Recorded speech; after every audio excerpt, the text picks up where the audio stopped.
Okay.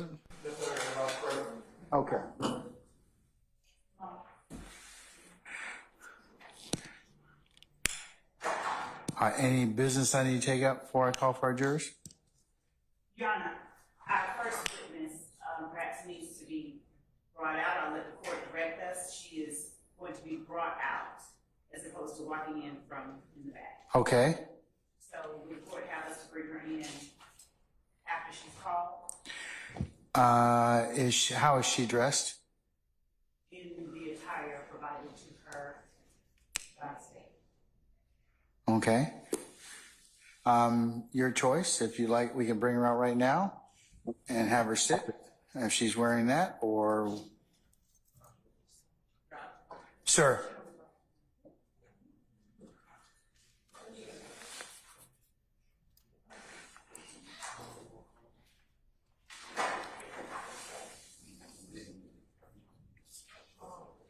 Good afternoon, sir. Good afternoon, everyone. Before you say anything, Mr. Steele, did you? No, don't go anywhere. Don't go anywhere. Did you offer her to be dressed in civilian clothing? No, we did not. We let her. No. Was that due to because she didn't want to, or is it because of? There were circumstances. So she's our witness. We're fine. I'll speak louder. Okay. Your Honor, no, under the circumstances, we did not. And she is the state's witness, and we do not have a problem with her coming out. There's no problem with that. I just wanted to ask. Now, Mr. Steele, I'm sorry. Additionally, Your Honor, we have requested and we wanted to make certain that it is understood that her face is not to be filmed. And why has she been threatened, or is that to prevent her from receiving additional threats? Because I assume that she's in custody. Is that correct? That is correct. Okay. All right, Mr. Steele. Now. Good afternoon, sir. Good afternoon, sir. And good afternoon to everyone again. Mr. Ryan, I'm glad you're okay. I haven't said anything of substance. Your Honor. Sir. This is the first I heard about it, so I just want to inquire if we could have a minute with the state. There may be some impeachment information that we're entitled to under Brady with the prongs of impeachment as well as exculpatory. And and I know nothing about it, but if the witness is not going to say anything, I'd like to know that before the jury comes out. Or if she's going to invoke some amendment, privilege, I'd like to know that too, because it should not happen in front of a jury. Now, I have no basis. I'm just learning about this, but that's what I would like to find out. Okay. She failed to appear. She was picked up on a material witness warrant. That is why she is in custody. So okay. There's no all of that going on. There are no outstanding charges. She did not appear. She was subpoenaed. She did not show. We had to find her. I understand, but if there were any communications, I'd like to know. If there were any communications at all, like why didn't she appear? What was said? I mean, if you have that, we're entitled to it.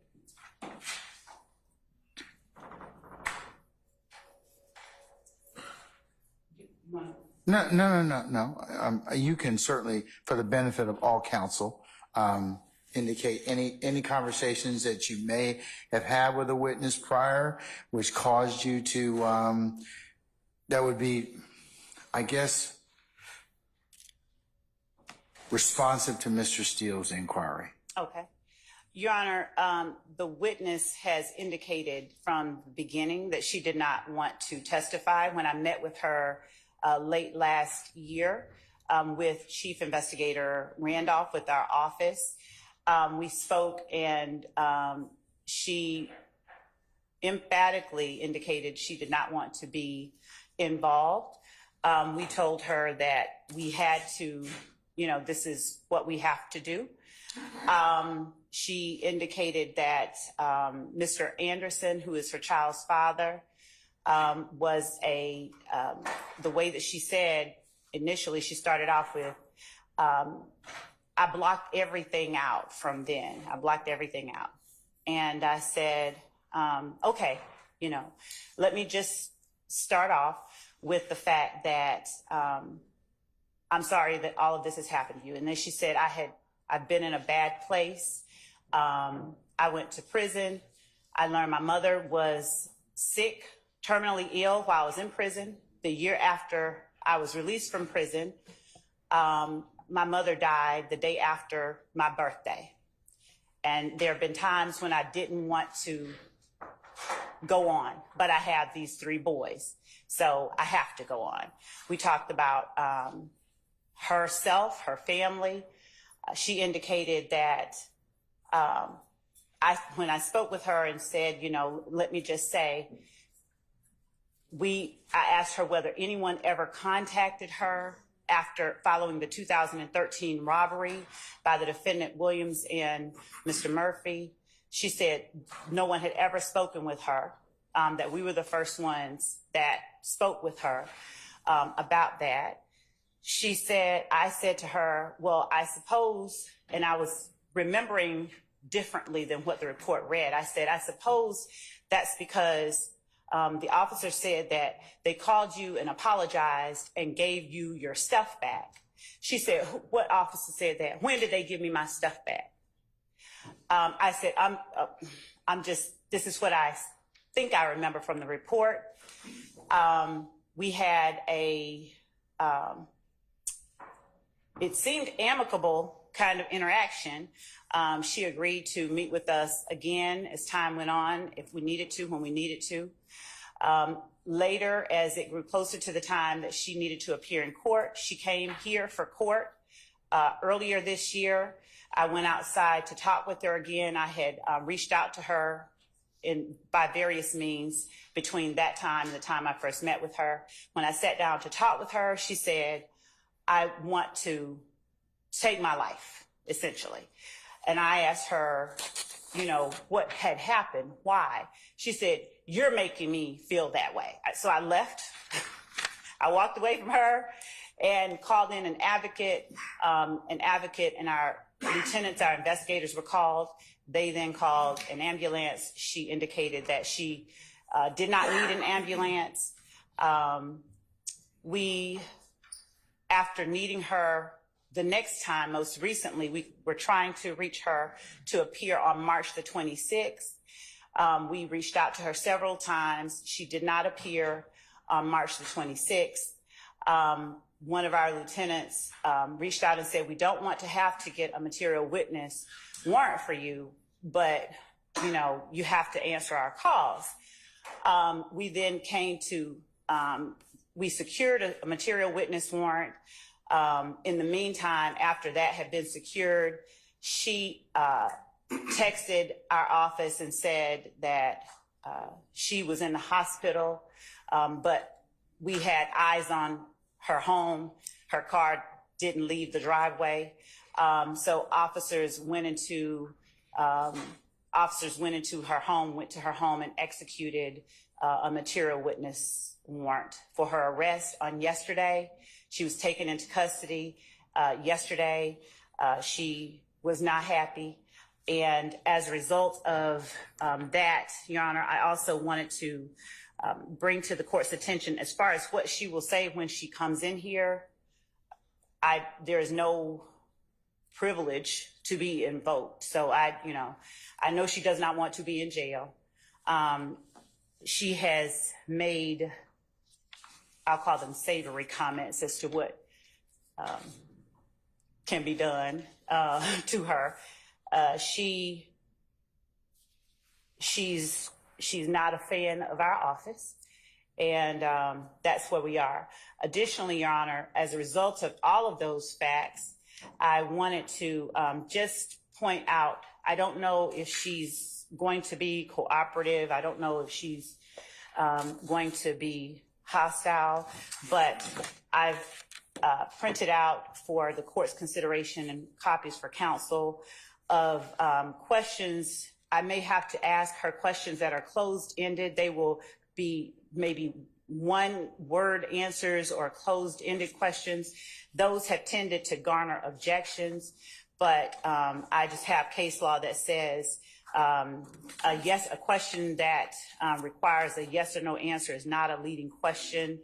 A leading question is a question not suggesting the desired answer is not leading, where it inquires only into a single fact. That's Milner, M-I-L-N-E-R versus the state, 258 Georgia App 425. Wiggins versus the state, 338 Georgia App 273 is a 2016 case.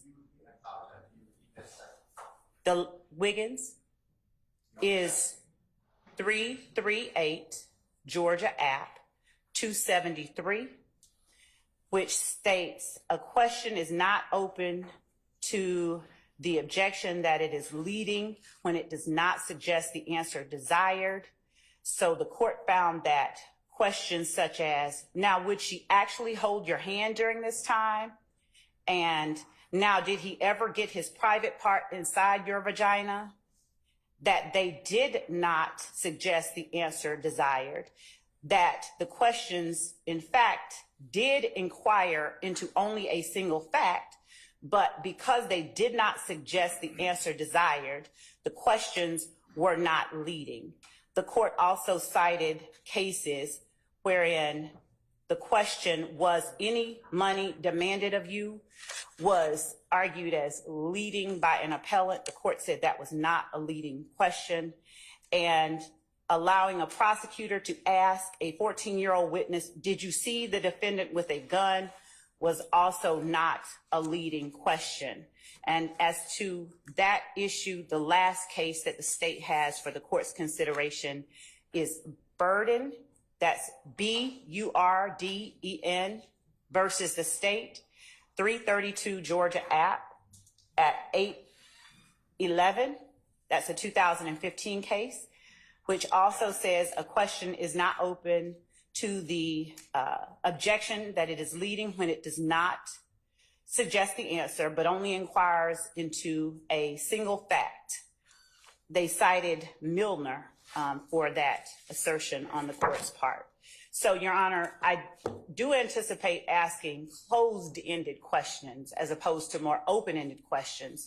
But unless the witness proves herself hostile, we won't need to lead. If, however, she does prove herself hostile, the state is prepared to ask the court for permission to treat her as such. And we have the cases for that as well. And I would point the court's attention to ISA, spelled I-S-S-A, versus the state. When was that decided? 2017. There's some more recent cases. I thought Brown versus the state, 314 Georgia 193. We have that as well. Okay. Thank you. All right. So we are not at this point asking that she be treated as a hostile. We need to see what she says. And right. What comes up. Issa, Your Honor, is. That was Mr. Matthews. I know. I was just addressing the court, but for his benefit. That was 340 Georgia App 327 at Penn Site 340. All right. Thank you, madam. You're welcome, Your Honor. Yes, Mr. Steele. I'm sorry, Mr. Harvey. Let me just comment for the record that we had a 1 o'clock start today. None of it was provided to us this morning or yesterday. So, I mean, it's pretty disingenuous to come in and start, hey, I'm speaking, to start citing cases and saying I can ask these questions after the state arrested somebody yesterday and holds them in jail, number one. Number two, everything that I heard that was stated to the state is Brady material. the person's mental state, what she said, the statement that was given, none of which we were given that I know of. So in number 3, I do object to the public not being able to see this witness under the authorities that we have already provided to the court and argued previously.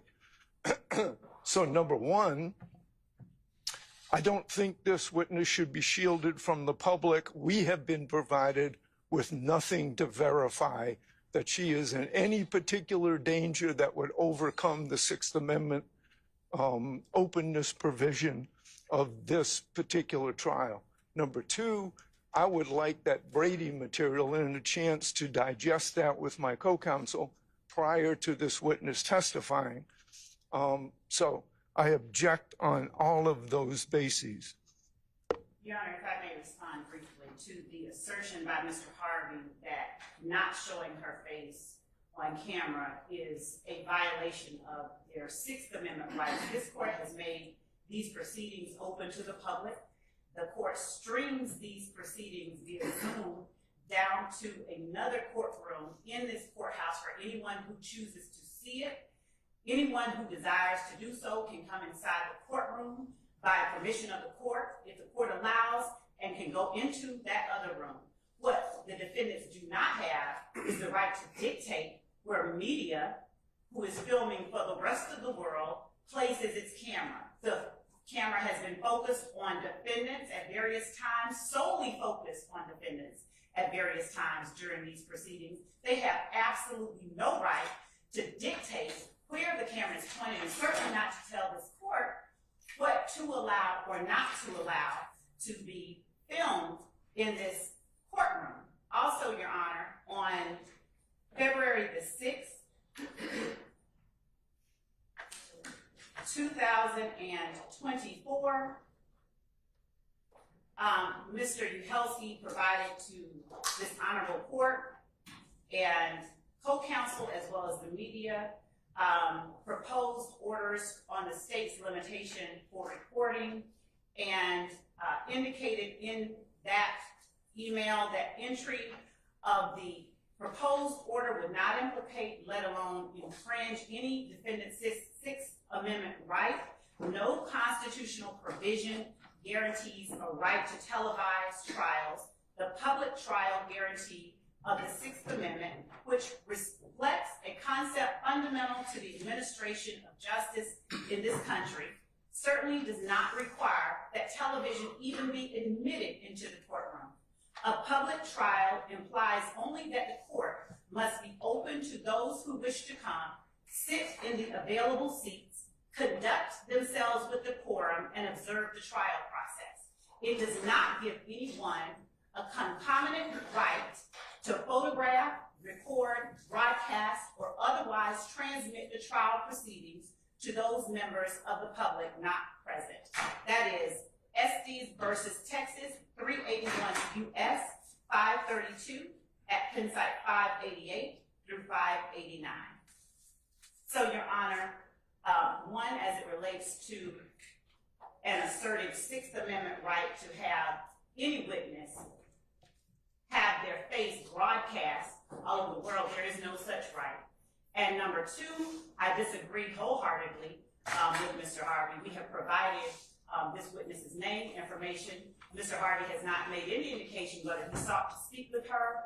These statements that she made to me are very much more inculpatory rather than exculpatory. Brady is exculpatory. She never once even suggested that the defendants on trial, specifically Jeffrey Williams, did not come to her house with Walter Murphy and his brother, while the defendant Williams' brother put a gun to her head.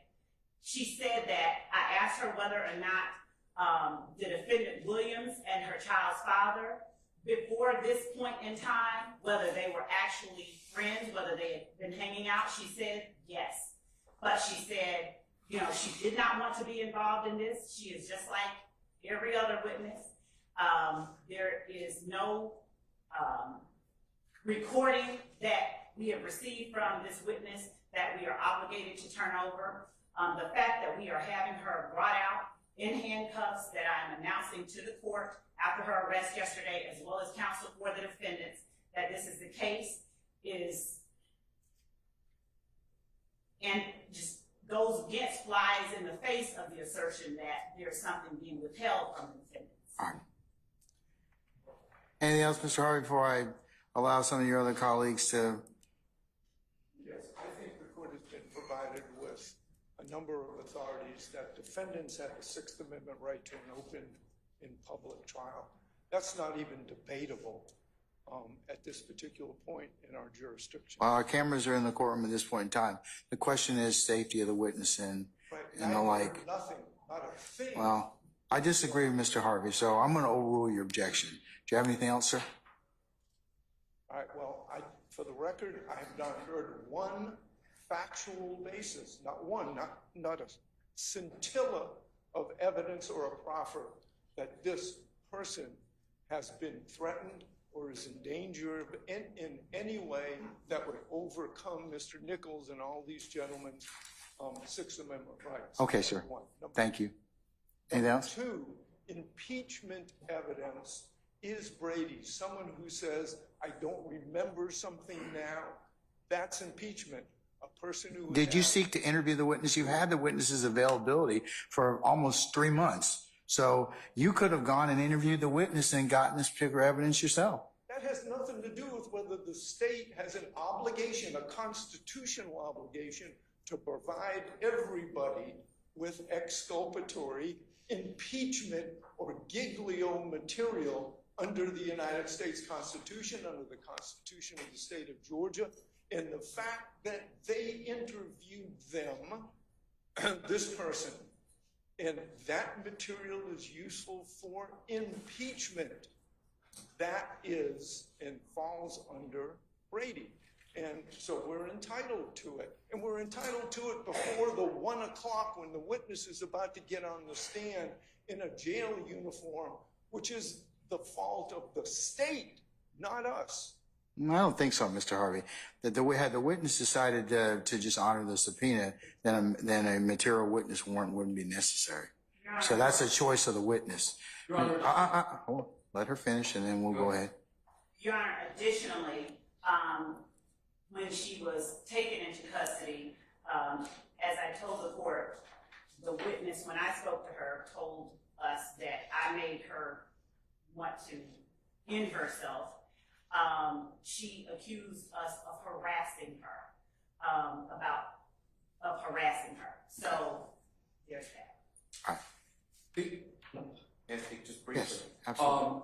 I just want to point out to the court the order entered by this court related to the videoing of witnesses. The order that was entered by the court. She's going to be videoed. She just won't be shown. They just asked that their face not be shown. The order that Mr. Uhelski prepared and the court signed says that the witness or state may request that only audio of their testimony be recorded. In addition, for any specific alleged victims for whom there are legitimate security concerns that can be substantiated by the victim or the state, the victim or state may request limited identifying of the witness. So I'm not sure that there have been legitimate security concerns substantiated by the state. Ms. Your Honor, I will point out Ms. Love. that this witness is now in custody at the Fulton County Jail. We have endured weeks of testimony from a witness whose face was shown, who provided outbursts during court as a result of what happened when it was made public that he was coming in to testify, even when he chose to recall nothing. So we are, based on what has happened in this trial so far, in the interest of justice and in the interest of judicial economy, we are asking that for the sake of this witness, her well-being, her feelings of safety, that we not show her face. And Your Honor, I still do not hear legitimate security concerns that are particular to this witness. Okay. All right. Thank you, Mr. Weinstein. Yes, Mr. Mr. I would ask the court to require the state to proffer in specifics in terms of this particular witness. I think that already based on what Ms. Love said already and the court's viewing of what has gone on with the last several witnesses that have had their faces broadcast to the world, that there's a legitimate safety concern. So I'm going to overrule your objection. It's noted for the record. And for the record, Your Honor, on that same note, the prior witness that came into court stated that his information had been broadcast. I didn't specifically. He lost his job. He has been harassed. That's a security concern. Do you want you may want your phone number handed out because it's business to you, but for some people, he lost a job. But losing your job is not a security concern, Your Honor. That's an employment concern. Well, I disagree. Given everything that this witness told us on the last witness who testified, the court will disagree with your analysis. And I think that's a slippery slope, Your Honor, because now any witness, based upon the last witness, can come into court and state. No, that's not true, Mr. Matthews. It's based upon what the witness endures on the stand and the collateral consequences to that. So I'm going to disagree with you respectively. All right, Mr. Sharp. Yes, Your Honor. So I agree with Mr. Harvey that Brady includes not only exculpatory material but also impeachment, but in the state's recitation of what occurred in their communications with Ms. Bennett, I heard several exculpatory statements or things that I deem exculpatory, that she has not been harassed or threatened by any individuals here, that she told the state that her significant other continued to associate with Mr. Jeffrey Williams after she made these accusations. That she is. I don't think that was said by the state or by the witness. She accused the state of harassing her. Yeah. Okay. That was. And so these are exculpatory statements. These are impeachment. They fall under Brady. And Your Honor, I would ask, and I have something else after this, but I would ask that the state, I noticed Ms. Love said we don't have any recordings that we are obligated to hand over, which qualified her statement about recordings. I would ask that any recordings, any communications, any emails, any written statements by detectives, any notes that involve these episodes with Ms. Bennett and oral statements be reduced to writing that have anything to do with Ms. Bennett, because we are obligated to impeachment and exculpatory information. Additionally, Your Honor, I would ask that Your Honor, instead of calling the jury out to have the initial determination of where Ms. Bennett is and if she's a hostile witness or not, that we have a hearing outside the presence of the jury. I would ask that Ms. Bennett be provided legal counsel, because it appears that she may be under some legal jeopardy. She may have given false statements back then, and she's being brought in to testify now. And I would ask that she be provided legal counsel. She be allowed to communicate with legal counsel. And then we have a hearing outside of the presence of the jury to make some determinations before the jury hears from Ms. Bennett. Because I think there's a high chance of we're walking on thin ice with unknowns here. And of course, we're finding out about this for the first time. Did you interview her as well? Did you seek to interview her? I seek to everyone. Did you seek to interview her, Mr. Sharp? Yes or no? Your Honor, I know. Did you seek to interview her? Yes, you personally, on behalf of your client. Me personally, I have not. Okay. She has been interviewed. All right. So. Okay. Anything else? I don't do everything involved with my cases. There's investigators, there's other attorneys. Okay, did you have an investigator go and seek to find her? Personally? No, I didn't. Okay, all right. Have a seat. Anything else? Anything else? No, that's it. Okay, all right. Mr. Steele?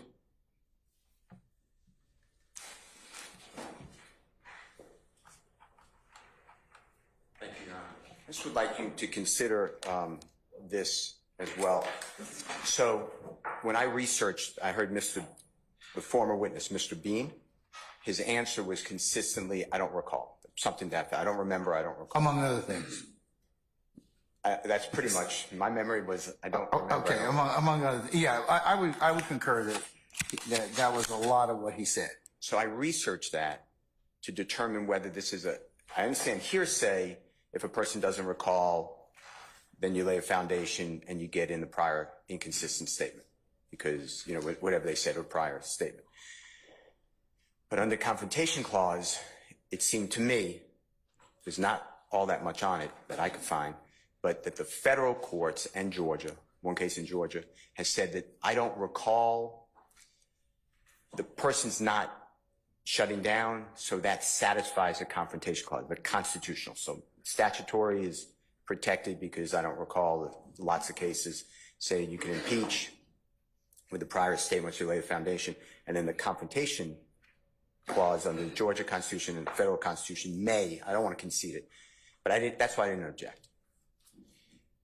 The reason I bring this up to the Honorable Court, I have no idea what this next witness may or may not say, but if she truly shuts down, I just want you to know that that's why I don't want it to happen in front of a jury. I will be asking that nothing be said. You know, the prosecution cannot ask leading or non-leading questions, because if the answer is I'm not answering,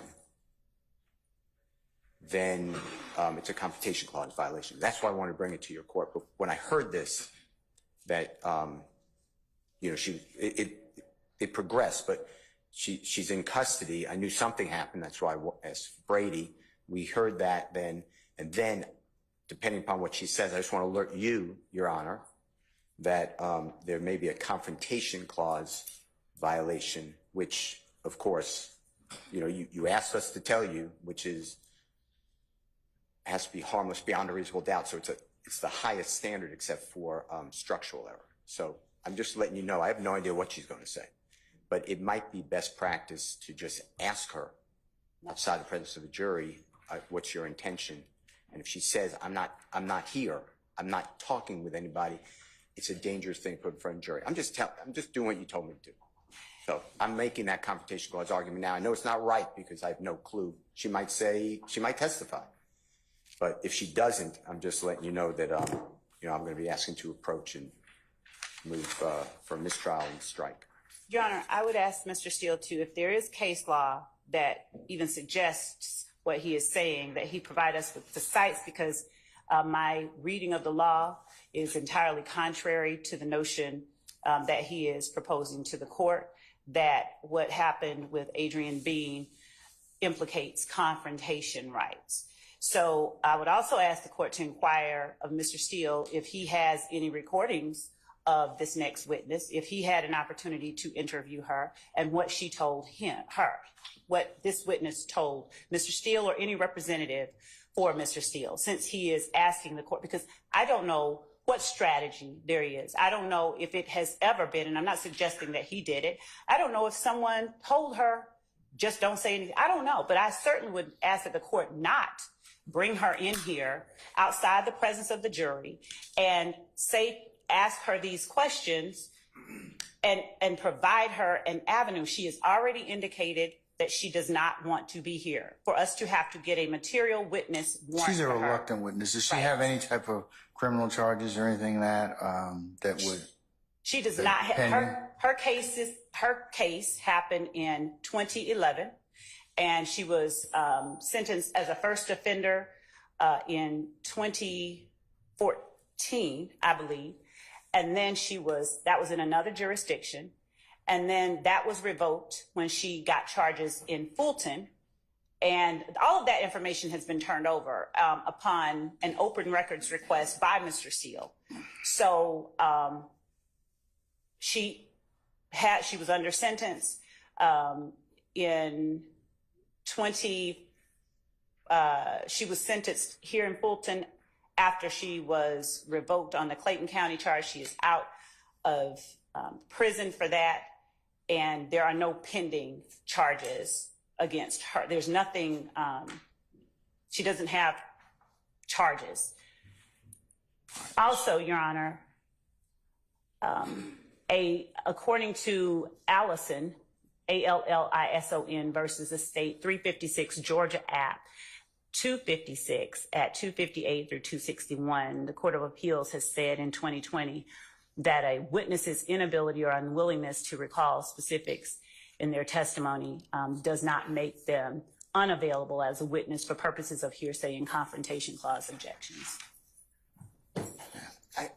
You're not conceding that. Yeah, I You're said not conceding that. correctly. You said that, yeah. I said Mr. Bean testified. I don't recall. I said that's why I didn't object. I found one case in Georgia that said it's not confrontation clause. I told you it's definitely not hearsay. I mean, yeah, there's nothing to rebut. So anyway, I don't know. I shouldn't get frustrated. No. I mean, do you have any other case law that would say it's the confrontation clause issue? Because Mr. Steele, it looks like right now we're possibly faced with a witness that's reluctant. Would be probably the best term. The way I understand it is, it depends on how she acts. Exactly. So if she's, and I have no clue, if she sits up there, what's your name? I'm silent. Is your name this? Silent. That would be, in my opinion, a violation of the confrontation clause, because there's no opportunity to cross. Different than, I don't recall, but that's a statutory right. And as I told you, in Georgia, there's a confrontation clause case that says it's not confrontation clause. So, it just depends on what she says. But That's she's why here. I'm I mean, to, and I could, depending upon what she does say or not say, allow her to be treated as hostile, so that leading questions could be asked. She'll answer them. She may not answer any of them. right. I mean, And and then you still have the right to examine her. I mean, but she may not say anything. I mean, that's the other thing that may happen. And that's my issue that I brought to the court. If truly nothing is spoken, then I have a violation of the confrontation clause on behalf of Mr. Williams, Mr. Matthews Jr., and et al. Have that. I'm just trying to raise it to the court. Your Honor, in the interest of justice, I would ask the court to inquire of Mr. Steele if he has any information, any recordings of this witness, anything of that nature, that give him reason, or even if he doesn't give him reason, if he has any recordings, if he has any information, if he had the opportunity to Did you interview the witness, Mr. Steele? Did you have the opportunity to do that at some point in time? Because that does factor into whether or not, part of my analysis as to whether or not there's any other information. Your Honor, I don't have to answer that question, but I don't mind answering ex parte on a sealed record, and the defense can come, but not the public and not the prosecution. So if we could go into your chambers, or everyone not with the prosecution, not with the defense, be excluded, and not with the court staff. Not staff, the court's chambers, then I don't mind sharing the court. I'm not asking for anything that's privileged. I'm asking for an inquiry into whether or not he had the opportunity to interview her and whether or not he made any recordings. I'm not asking for the content of those recordings, if he wants to call it work product or whatever. But I'm asking, in the interest of fairness, they are making assertions, assumptions, and all sorts of requests of the court. I'd ask that the court simply inquire, one, whether Mr. Steele interviewed her, interacted with her in any way, and two, if he has any recordings. Whether or not the state is privy to those is an entirely different other matter that I'm not even reaching right now. Your Honor, I'm not, I'll do exactly what I said, and your honorable court can listen, hear, view, read, whatever you want, but I'm not doing it in front of the state. I don't have to do that. And it's the same thing that Ms. Love did earlier. I don't have to do this, but I don't mind. There's no wrongdoing here. And Your Honor, if they're not willing to do that, then we're just ready to follow. But we can't make these assertions and not do it with the court? Because we'd rather not delay the process. All right, folks, please, let's not do that. Let's not get into any of that.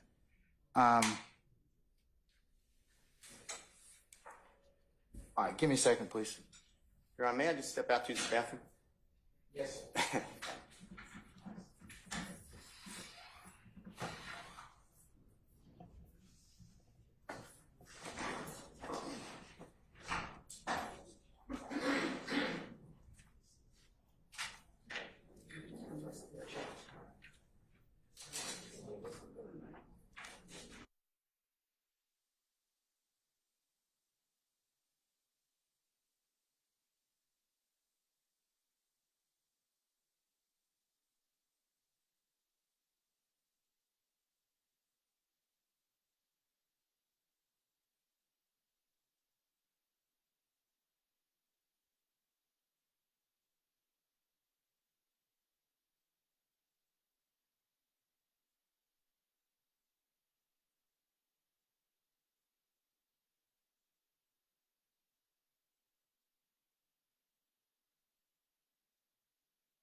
All right, it's clear we don't know what she's going to say. However, that's just the whether or not she testifies as to what, will be within her decision to do so and to testify truthfully. My concern, or the court's concern at this point in time, is that you, being the defense counsels in this case, may not have had the opportunity to talk with her about what she is going to say. I don't know whether or not my concern, as well as based upon the state's proffer of what they have said to her, is it may or may not be impeachment, it may or may not be Brady. But I think in order for you all to satisfy yourselves, you should be given the opportunity to talk with her. So I'll let you do that over the next 30 minutes. So you can talk with her and see what she says, and then we can kind of take it from there. Those who are interested in doing so. So that's the court's suggestion.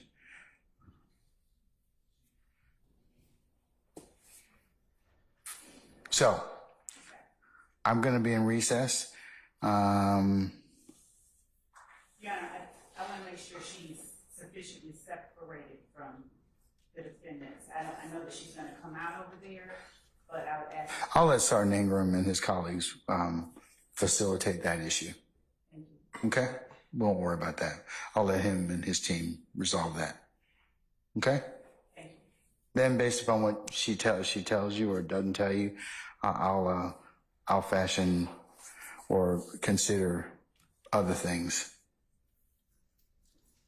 But, And Your Honor, given that she does not have to speak with anyone, Your Honor. but I'm going to give her the opportunity based upon what you've proffered. I really don't know whether or not anything that you have said to her would be exculpatory or would be impeachment.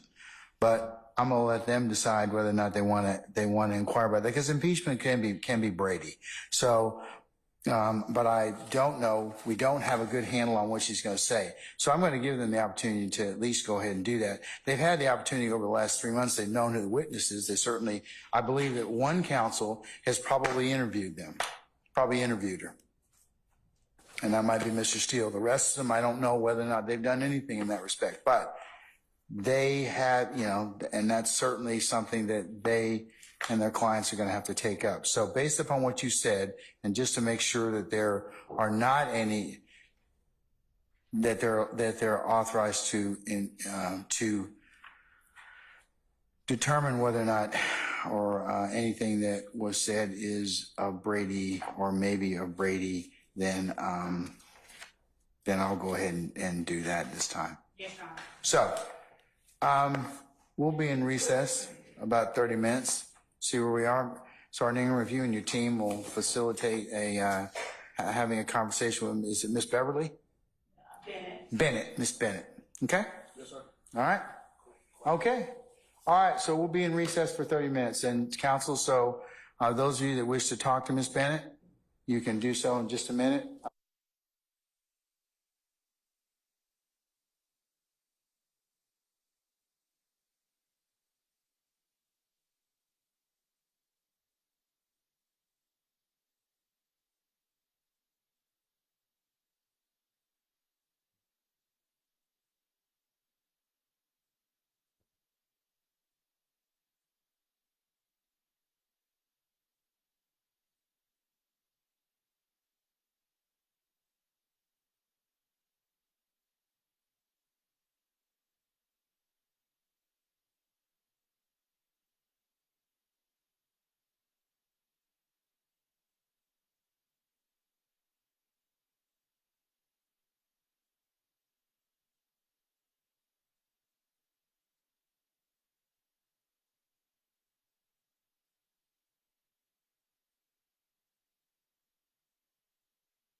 All right, where's Mr. Steele and Mr. Adams?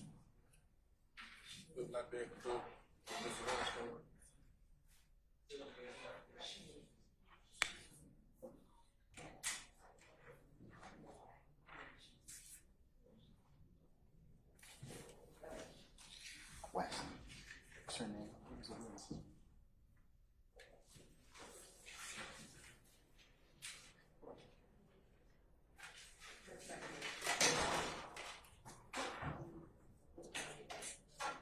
Yes. Thank you, ma'am. Appreciate it.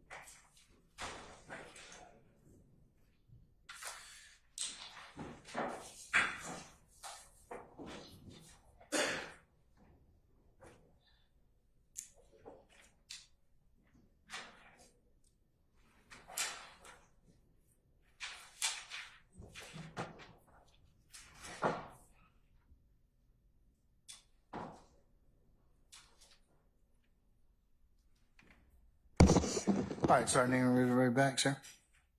Yes, sir. I just waiting on Mr. Matthews and Mr. Steele. Okay, they're standing here. All right, thank you. All right, counsels, for those who have sought or had the desire to interview Ms. Bennett, are we complete with that? Yes, Your Honor. Good afternoon to the court. Again, Carrington Matthews on behalf of Mr. Marquavius Huey. Your Honor, based upon my discussions with Ms. Bennett, I believe that the court likely needs to inquire upon her in terms of an appointment of an attorney. I believe that there could be some culpability issues that are going on with respect to some of the things that I learned from those discussions, and I believe that it would be in her best interest that she have an attorney. Such as, what did she tell you that would potentially inculpate her? Does it have anything to do with this case? It does have things to do with this case, and I would have no issues with sharing that information ex parte with the court. All right, come.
Christian.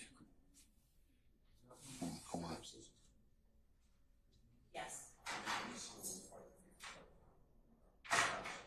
Yes.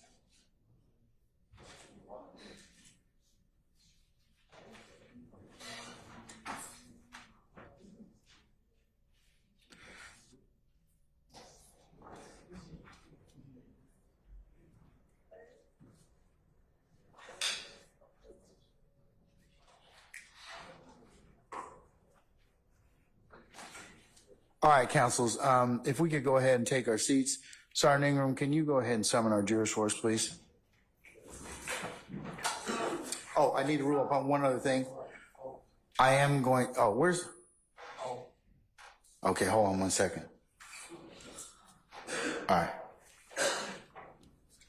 Kendrick. That's it? I think so. Everybody's seated.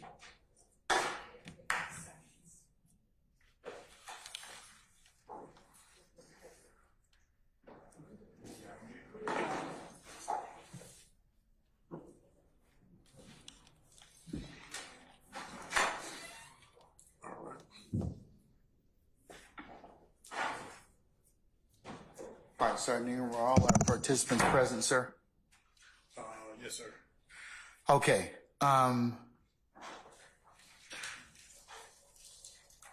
To the members of the media, if you would be so kind as to not place our next witness's facial video of her, you're welcome to audio tape and otherwise use any other medium at this point in time. Okay. Sergeant Ingram, summon our jurors for us, please.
All right, ladies and gentlemen, please be seated.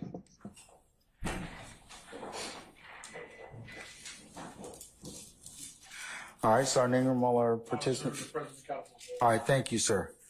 All right, ladies and gentlemen of the jury, good afternoon. Good afternoon. All right, again, like what has happened on a few occasions, took longer than we expected for our work outside your presence and hearing, so we'll continue at this point in time, and we thank you so much for your patience with us.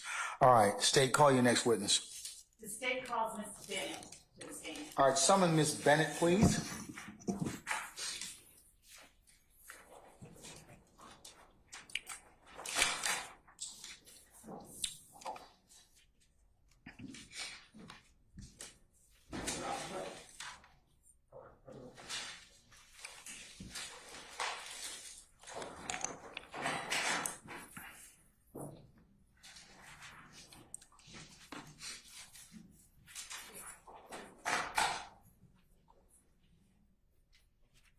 All right, Ms. Bennett, if you could please approach the witness stand. Good afternoon. And before you sit down, turn and face Sergeant Ingram and be sworn as a witness, please. Raise your right hand. Yes, your ability. You swear affirm testimony you give today the truth, the whole truth, nothing but the truth? Yes. Have a seat. All right, Ms. Bennett, if you could pull yourself up as close as you can to the microphone and speak directly into it. State and spell your first and last name for the court, sir. State and spell your first and last name for the court. No, not person. It's the first initial. Okay, what's your first initial, madam? A. And could you spell your last name for us? B-E-N-N-E-T-T. All right, thank you.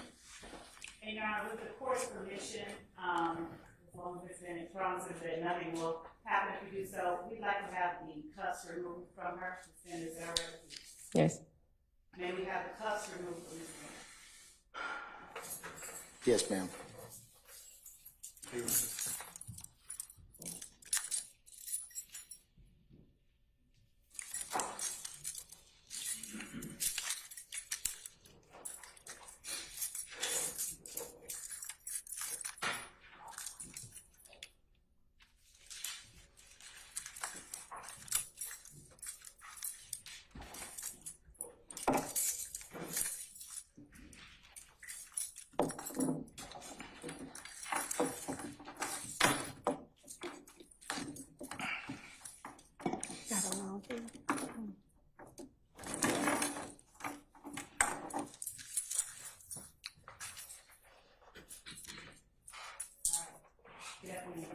Good afternoon. Ms. Bennett, you and I have had a chance to speak before you come into court. Is that right? Yes, briefly. And that was last year, before 2024 came. Is that right? I'm going to check the legal No. question, Your Honor. I'm gonna allow it just a little bit, Mr. Adams. Have we met more than once? No. Do you recall meeting with me and an investigator with our office in a Wendy's parking lot on Moreland Avenue? Yes. And have we talked outside this courtroom in the hallway? Briefly. Briefly. Yeah. Now her mic just went out, Your Honor. Is it working? Okay. You said briefly? Yes. Now, let me start off by asking, do you want to be here today? Objection, relevance. I'll overrule the objection. Go ahead. You can answer the question, madam. No. Judge, I think there is something wrong with my phone. Yeah, it may have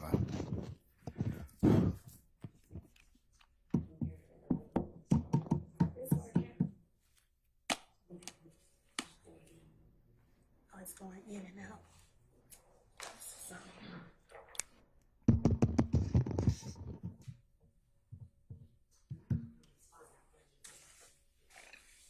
And go ahead. Do you want to be here today? I She hadn't answered. answered yet. I'll overrule the objection. Answer it again. You can answer it. Yes, ma'am. No. And are you here voluntarily or were you forced to come here? I feel like I was forced to come here. And Ms. Bennett, I apologize, but we had to have you come in and we had to have you. Hold on. Mr. Matthews and then Mr. Adams. What's the? Oh, I'll sustain the objection. Ms. Bennett, do you understand why you were calling here to court today? Not really. Ms. Bennett, did you grow up in Atlanta? Yes, ma'am. Born and raised. And what part of Atlanta did you grow up in? When you say what part, like, I lived in a lot of parts of Atlanta. Say that again. I lived in a lot of parts of Atlanta. In 2013, Ms. Bennett, where did you live? I'm Confederate. Excuse me. Judge is going in and out. Hold on. What's the basis for? Part of the volume, I'm kind of difficult time hearing the witness, what they're asking. Let's remove the mask. Judge, I think, if I may, it literally, the sound is going in and out as she speaks. Let me, Ms. Bennett, if you feel comfortable, do you mind taking off your mask? If you can, if you'd like to. I think we'd be able to probably hear you a little bit better. But that's up to you, madam. Is If you, the audio, No, I only got on the mask because within the last 7 days, my grandma, she just had COVID, and I just did my test, so they told me wear a mask. okay. All right. I think that answers that question, Mr. Adams.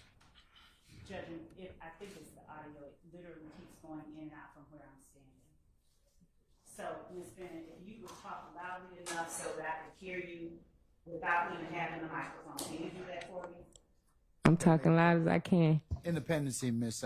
I've got the same kind of issue with my mic. I don't think it's coming through it's kind of coming in and out.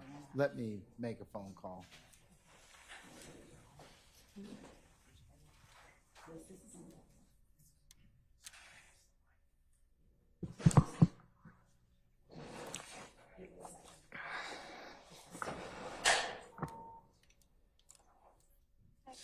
Hey, can you have Aaron or somebody from tech come over and troubleshoot our speakers? Because they're not coming, sound seems to not be coming out of them. What are you doing right now? He needs to come over, okay? All right, thank you.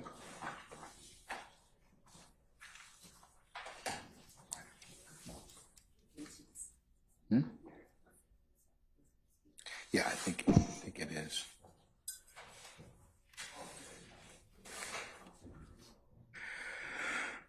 All right, let's try as much. Okay, let's try as much as we can. My mic seems to be working. Let's try yours again, Miss Bennett. Testing. Good. All right. Don't touch nothing. Nobody. Nobody. What'd I tell you, Mr. Matthews? You don't touch nothing. All right, let's see if we can kind of get through this. All right, go ahead, madam. Miss Bennett, who, without giving names, just in relation to you, if anyone, who lived with you in 2013 on Confederate Avenue? Repeat it again.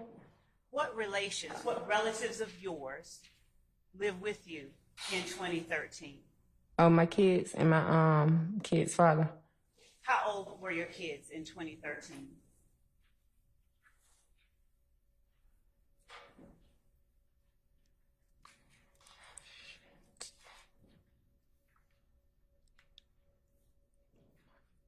How old are they now? Well, I have a son that was born in 2013, And what month was your son born? January. So on Mother's Day 2013, you were the mother of 2 children. Yes. Now, how long had you lived at Confederate Avenue by the time 2013 came around?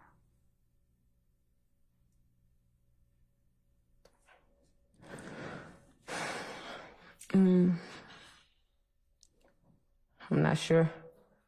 Did you live in an apartment, a house, or something else? Before I lived on Confederate. On Confederate. What was that? Apartment. What was the name of those apartments? Trust Street Village.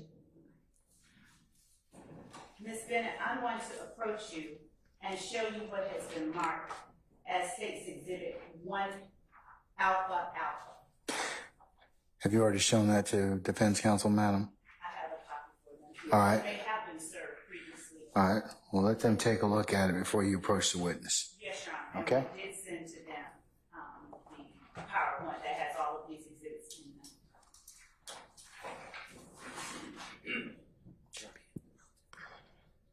So I'm showing 1 Alpha Alpha counsel.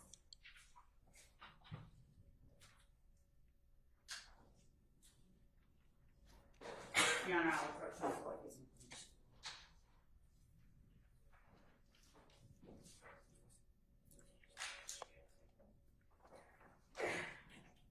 Mr. Adams?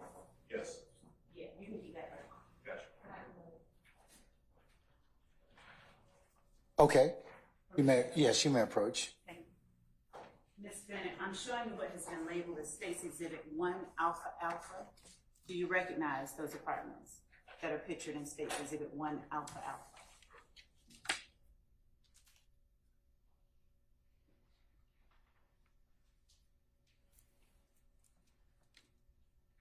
It's kind of look similar unless they did a little different work to it.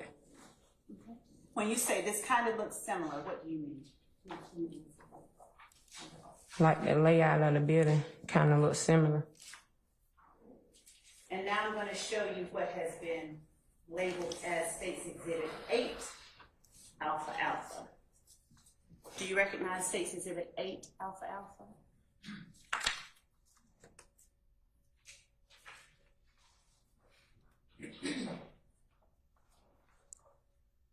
It looked like a door.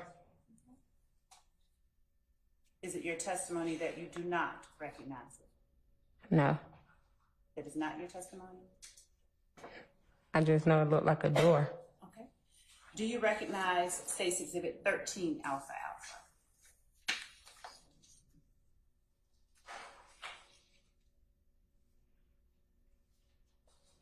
No, ma'am. What about 14 Alpha Alpha? No, ma'am. 15 Alpha Alpha? Is it something I'm supposed to be looking for in it so I can know what it is? You're just supposed to tell the jury whether you recognize those photographs Oh. or the items depicted inside the photographs. No, ma'am. State's Exhibit 17 Alpha Alpha.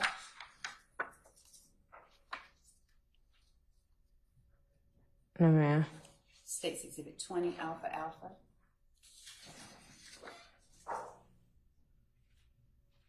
No, ma'am. State's Exhibit 22 Alpha Alpha. No, ma'am.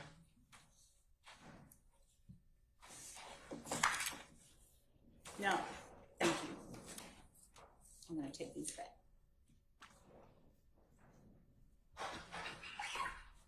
Miss Bennett.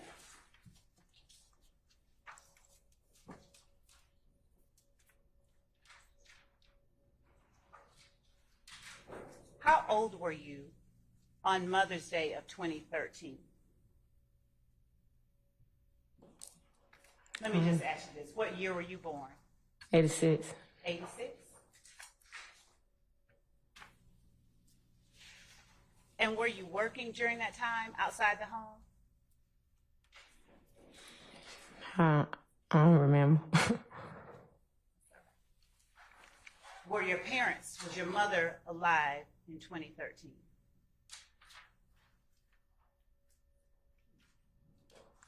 You had to ask me like that about my mother? Ma'am.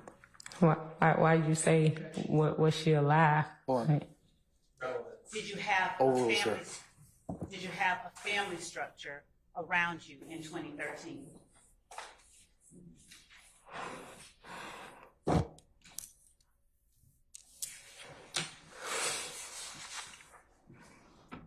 Ms. Bennett, Your Honor, could we?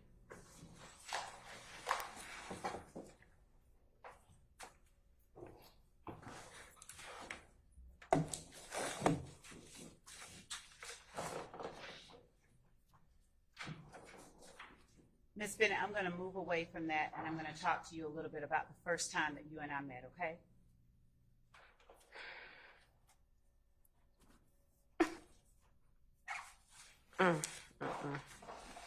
Do you need a moment? Ms. Bennett, just let us know when you're ready, okay? I'm ready, but did she really have to do that, like, for real? You're subject to examination, but just let us know whenever you feel you're ready to go forward, okay? I'm ready, Judge. I talked to Ms. Love about my mom like that. That's a tragic situation for me. Like, I haven't talked about this. I haven't grieved about this. Okay, all right. Go ahead, madam. Ms. Bennett, I'm going to wait until you tell me that you're ready to move into. Come on, Ms. Love. And I apologize for bringing that. You ain't even got to apologize. I know you did it on purpose. It's all good. Let me hold on 1 second, Ms. Lowe. Just 1 second.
All right, Ms. Love, thank you, ma'am. Thank you. Ms. Bennett, I'm going to ask you this question. Were your children and your children's father the only people who lived with you in 2013? Yes. And during that time, how far away from your mother did you live?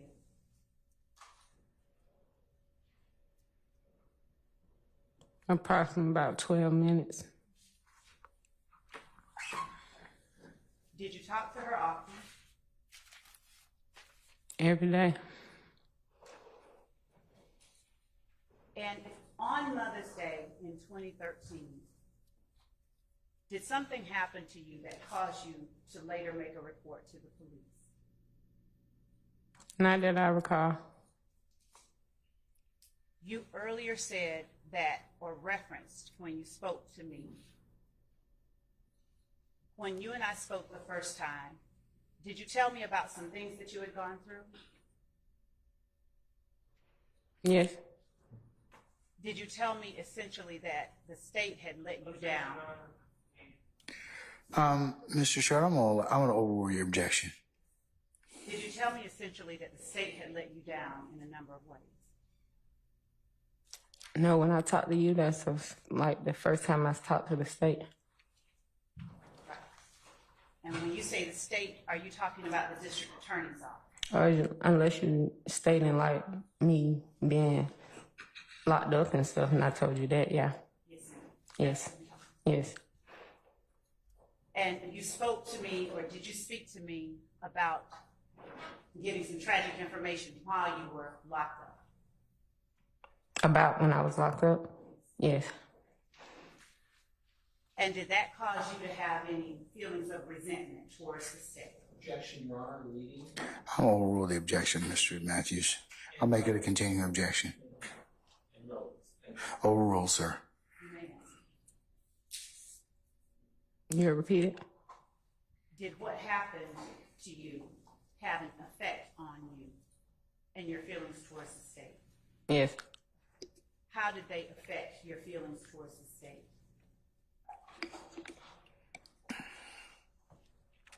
Also, I make an objection on foundation. Overrule, sir.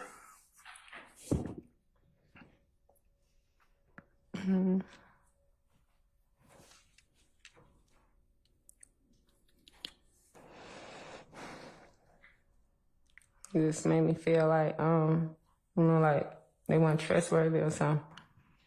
Like a lot of things had happened. I'm sorry that you were made to feel that way. When was it that you were... I'm going to object and ask that last statement from the state was stricken. That's inappropriate. Your Honor. I'm gonna overrule the objection, Mr. Adams. Thank you. Ms. Bennett, when was it that you were locked up, as you just referenced? What year? 2013, 2015 to 2017. In 2015, is that when you went to the Department of Corrections? Yeah, I went to prison. In 2013, were you in prison? No, I was in Clayton. I think Clayton. In 2013, were you out on bond for charges in Clayton?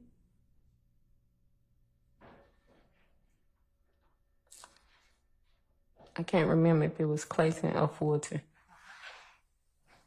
I'm going to show you what I will have marked as State's Exhibit number 28 Alpha. And I'll ask you to take a look at it. And I'll ask you if this copy of documents from Clayton County, Mr. Adams, you want to come to refreshes your recollection.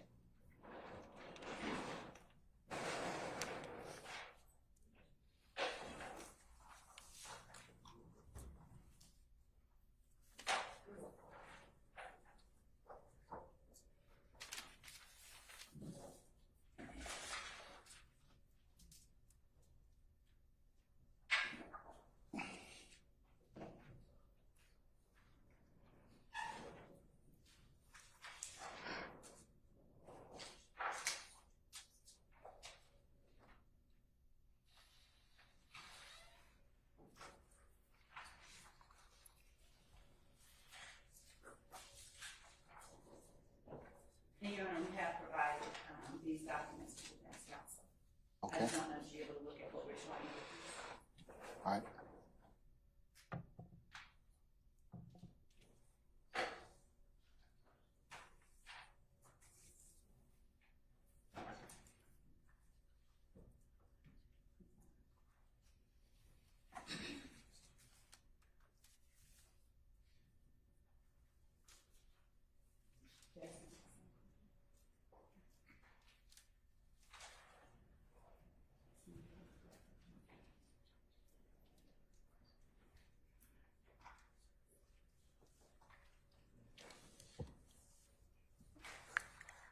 Thank you.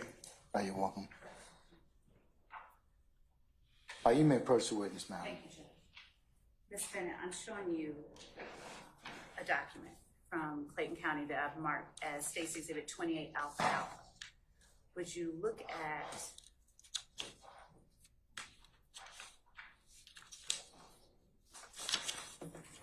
this document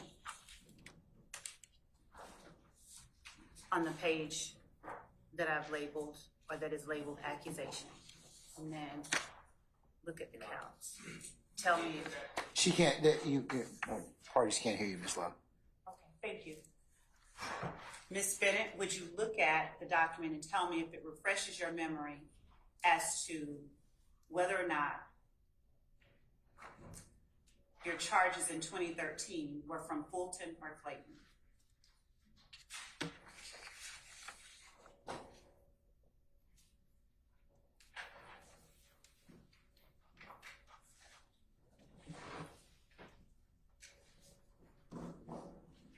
Ms. Bennett, let us take as long as you need to look at that document. When you're finished with it, let Ms. Love know, okay?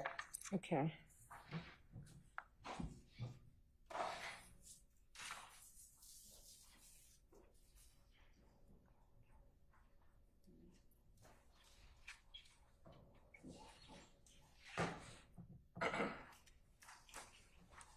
Your Honor, the next document that I will show the witness is State's Exhibit 29 Alpha Alpha. I will allow defense counsel to look at that while allowing Ms. Bennett to look at 28 Alpha.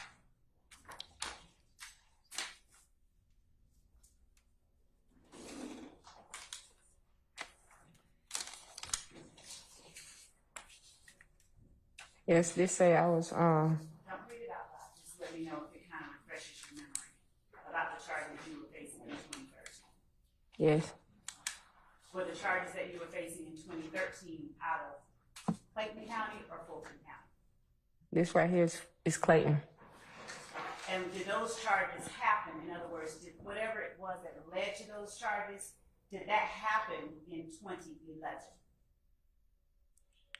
No, When did that happen? this happened in 2013. So were you out on bond for those charges on Mother's Day 2013? I'm not sure.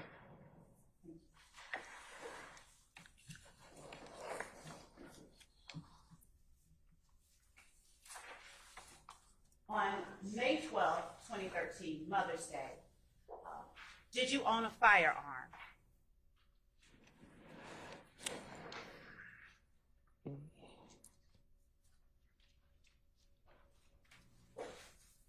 What year this was?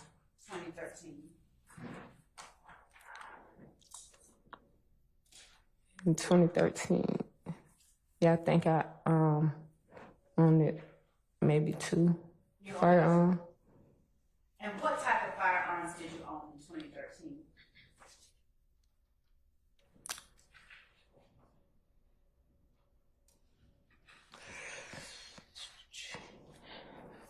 I really can't remember because I know the state, I think that's what you call it. They had one of my firearms in custody. I think I had to turn it in or something. Yeah, but I don't know which one. Do you recall whether you owned a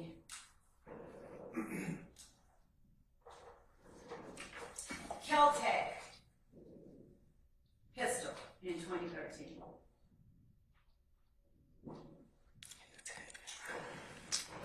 I'm not sure. In 2013, would you tell the jury the last name of your child's father that you lived with? Just the last name and first initial. Anderson. And what was the first initial? M. On Mother's Day, May 12, 2013, was your child's father friends with defendant Jeffrey Williams?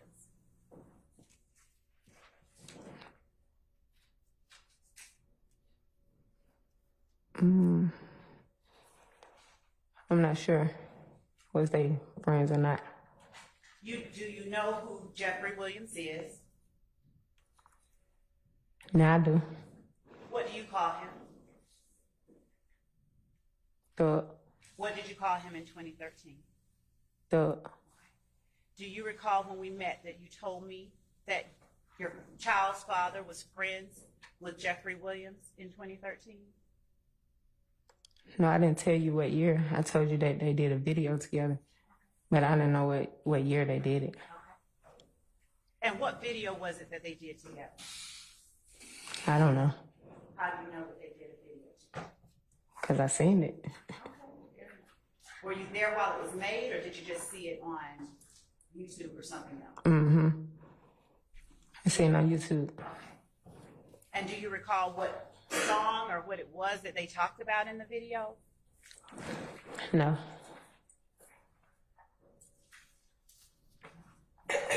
On May 12, 2013, did you know a person called DK? No.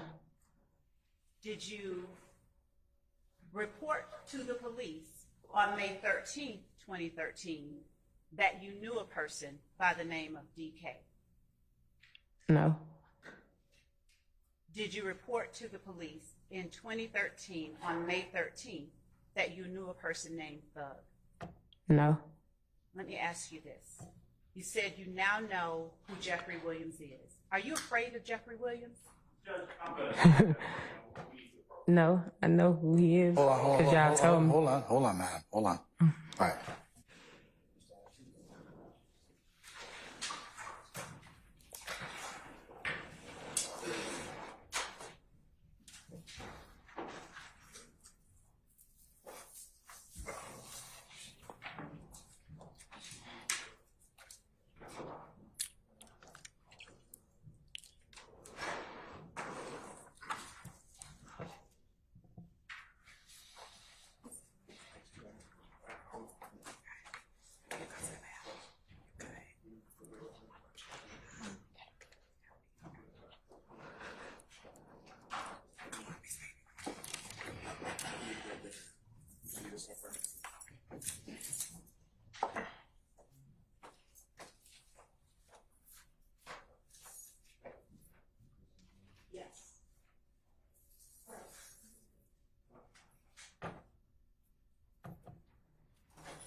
I haven't said anything yet.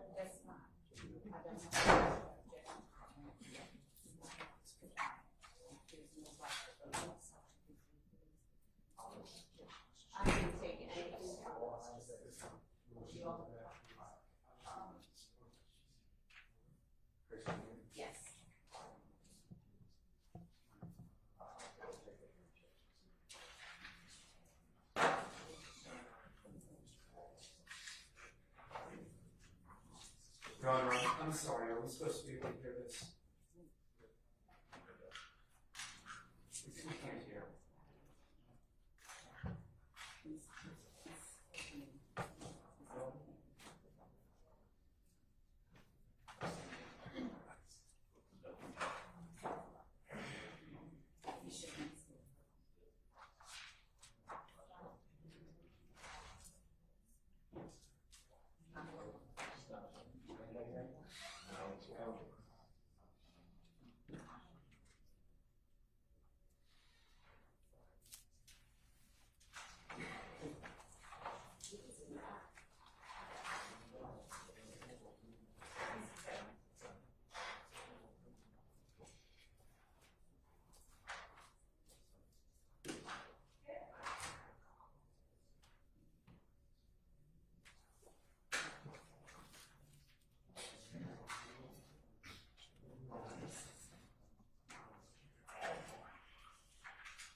He's behind you, Judge.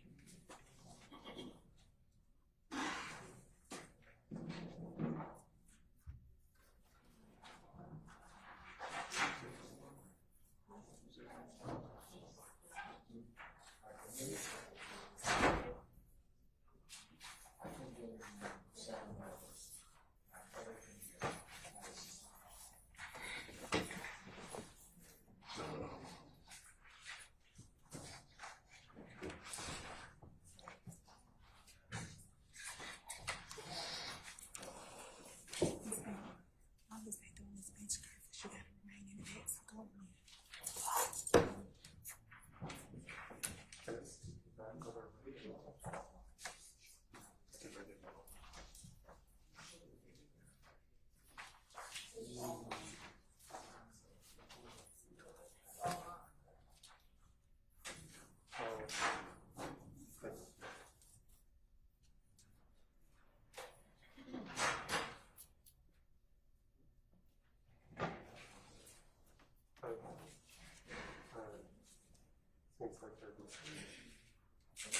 Seems like they're these things. They're not connected.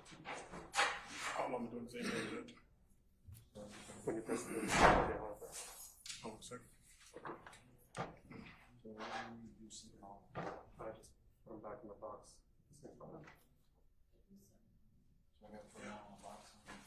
They're doing the same thing.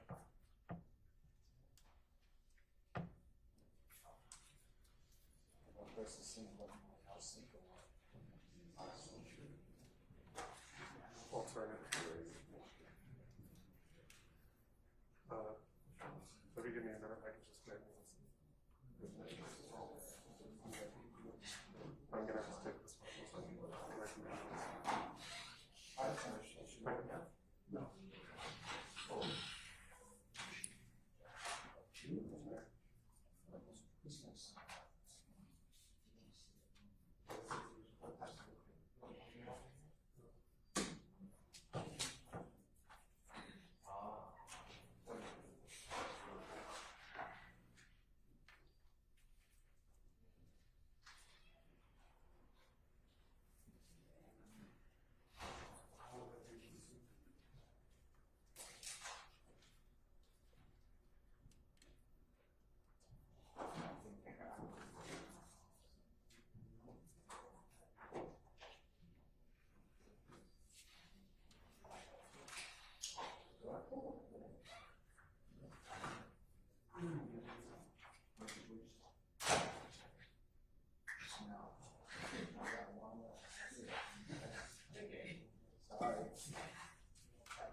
I'd share if I had more, but I don't have any.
pause your hearing now? Don't worry about him, he's definitely aware.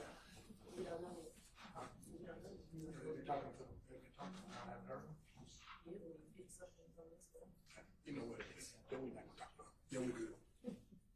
We'll call you again.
All right, you may continue, Ms. Long. Thank you, Your Honor. Ms. Bennett, do you recall going to the police station at Zone 3, the Zone 3 precinct, on May 13th of 2013? No. Do you recall how far the Zone 3 police precinct was from Trestle Tree, where you lived, on May 13th, 2013?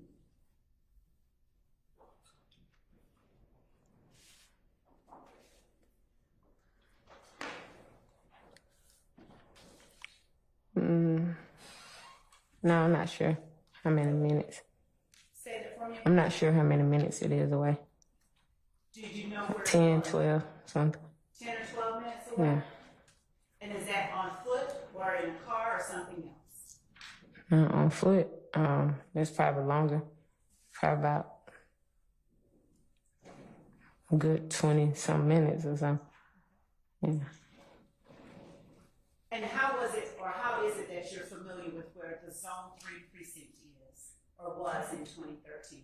Just tell the jury. Say it again. How are you familiar with where the Zone 3 precinct was in 2013, if you would just tell the jury? The precinct is by the zoo. And you had seen it with your own eyes? I'm from Atlanta. I'm going to take that as a yes. Is that all right? Yes. Do you recall walking to that precinct on May 13, 2013, the day after Mother's Day? I wouldn't have no reason to walk. I had a car. What type of car did you have at that time? A Porsche. A Porsche? Yes. Do you recall taking your youngest child, the one that was born in 2013, with you to the Zone 3 precinct on May 13, 2013?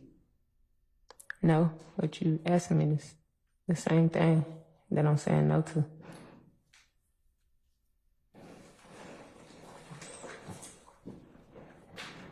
Do you recall speaking with an investigator at the Zone 3 precinct on May 13, 2013? And I hear what you're saying, but I have to ask the question, okay?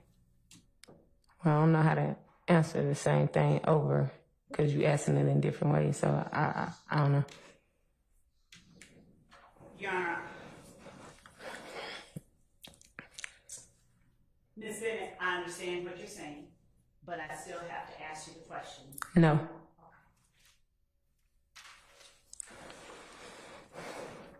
On May 13, 2013, do you recall riding in a car with your child and police investigators from the Zone 3 precinct? Say it again. Do you recall riding in a police car with your child from the Zone 3 precinct back to Trestle Tree? No. Do you recall telling the police that you were at home on Mother's Day at around 1 o'clock p.m.? No. Do you recall telling the police that on Mother's Day, May 12, 2013, you heard a knock at your door? No. Do you recall telling the police you asked who it was at your door after hearing a knock? No. Do you recall telling the police that you learned after asking that it was a friend of your child's father, known to you as Thug, who was at the door? No. Do you recall telling the police that you opened the door and let Thug inside your home? No. Did you ever say to the police that Thug's brother was also with him? No. And do you recall telling the police that you turned your back on Thug's brother, and a person you called DK after letting them in your home? No. Do you recall telling the police that you turned your back on them to walk into the kitchen to make your baby a bottle? No. Do you recall telling the police that when you went to the kitchen, Thug's brother put a silver 9mm to the back of your head? No. And my baby didn't even drink bottles. My baby was breastfed. So no.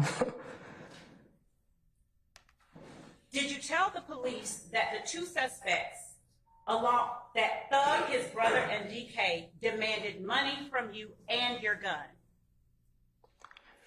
No. Did you report to the police that Thug, DK, and Thug's brother took your Versace necklace and approximately $100 off your kitchen table? I never owned a Versace necklace. Did you tell the police that they also took $4,000 and your rental car keys? No, I thought you just said they took $100. Off the table. And in addition to that, they took $4,000 from you and your rental car keys. Do you recall telling the police that? No. Do you recall telling the police that they placed your items inside a brown baby bag that also contained your red Dre headphones? No.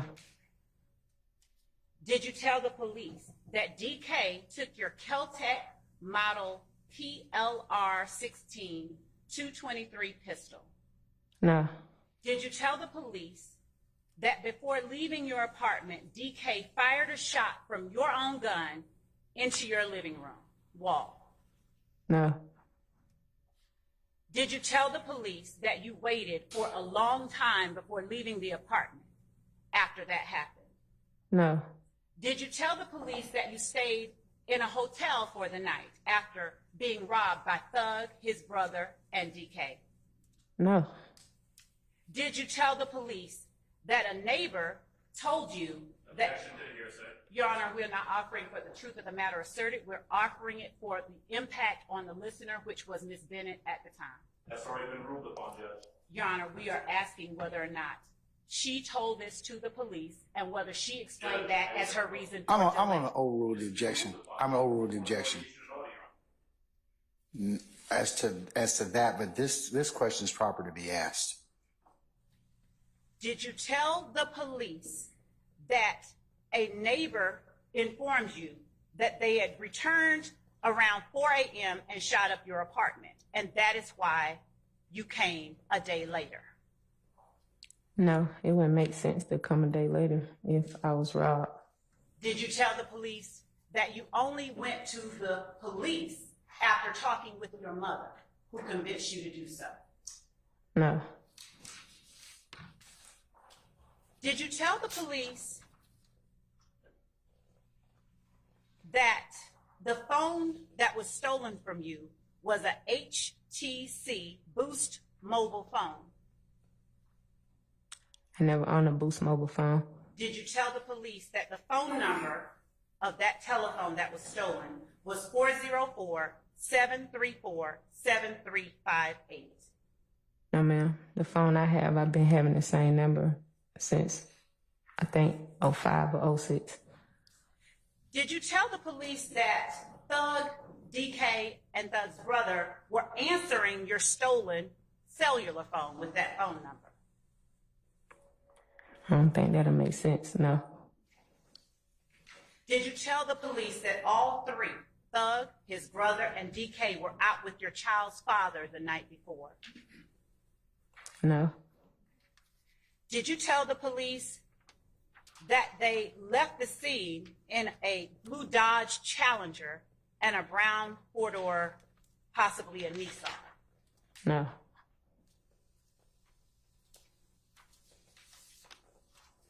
Did you show to the police the bullet holes in your apartment?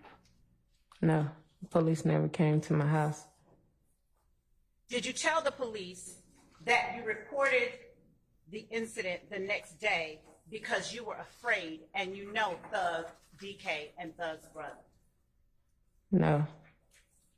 Did you tell the police that during the robbery, only one shot was fired? No.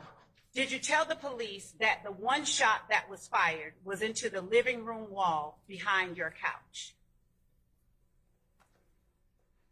No, I thought you said it was somewhere else, but no. Did you tell the police that the other holes in your wall were from when they later returned? Wait. Which part we talking about? Because it's confusing. You said I had one bullet hole, then now you're saying that I had some more. I don't understand what you're saying. Did you report to the police that they shot up your home, according to your neighbors, at 4 a.m. on May 13th? Yeah, my home was shot, but I never reported to the police that I did. Did you show to the police a picture of Thug and DK on your cellular phone that you did still have? No. Did you tell the police that they later called you and apologized for doing what they did? And by they, I mean Thug, DK, and Thug's brother. You just said they had my phone. How they called me? Ms. Bennett, did you have more than one phone on May 12, 2013? I just said I've been having the same phone and phone number since like 2006. Did you answer that question for me? I don't understand.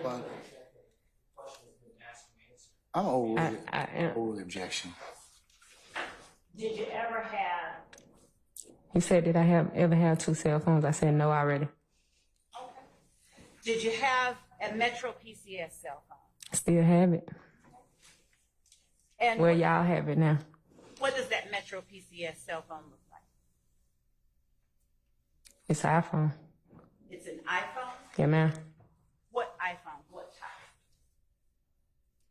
Apple. iPhone 1, 2, 3, 4, 5. Which one? What I got? Probably 13, 14, something like that. And is it your testimony that you had an iPhone 13 in 2013? Did I have an iPhone 13 in 2013? My iPhone 13 was not in 2013. Okay. So is it fair to say then that that cell phone, that Boost mobile cell phone that you had in 2013 is not the same one that you currently have today? I didn't have Boost. Then you just said I had Metro. I've been with Metro since like 2005, 6 or something, and I've been having the same phone number. But you didn't have the same phone, did you, in 2013 that you have today? I'll sustain Every this. year, iPhone drop. Hold on, Ms. Penn. All right, I'm going to sustain the objection. You can rephrase. Thank you, Judge. Did you have the same phone in 2013 that you have today with Metro PCS? I couldn't have. Did you have a Samsung phone with Metro PCS in 2013? No, ma'am. I'm showing you State's Exhibit 23 Alpha Alpha. And I'll ask you if you recognize the items depicted in State's Exhibit 23 Alpha Alpha. What you mean? Do you recognize what is pictured in State's Exhibit 23 Alpha Alpha? Do I recognize the picture? Do you recognize the items depicted in State's Exhibit 23 Alpha Alpha? Oh, no. Do you recognize the people depicted in 23 Alpha Alpha? Objection, Your Honor's been asked. Yeah. Him? I'm over. Either one of them. I'm over. Yeah, him. Hold on. So,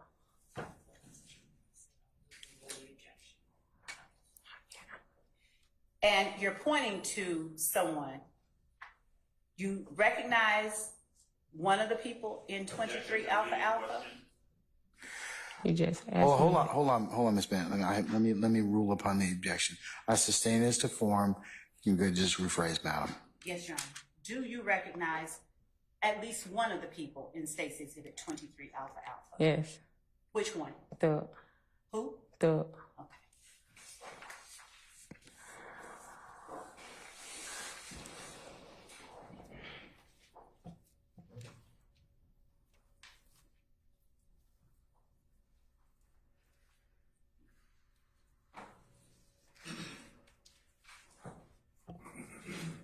Do you recognize the hand that is depicted in State's Exhibit 23 Alpha Alpha?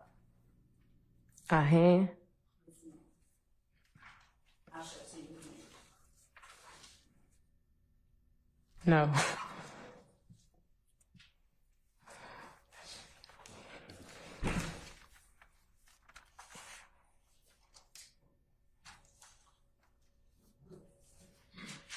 How long have you known Thug?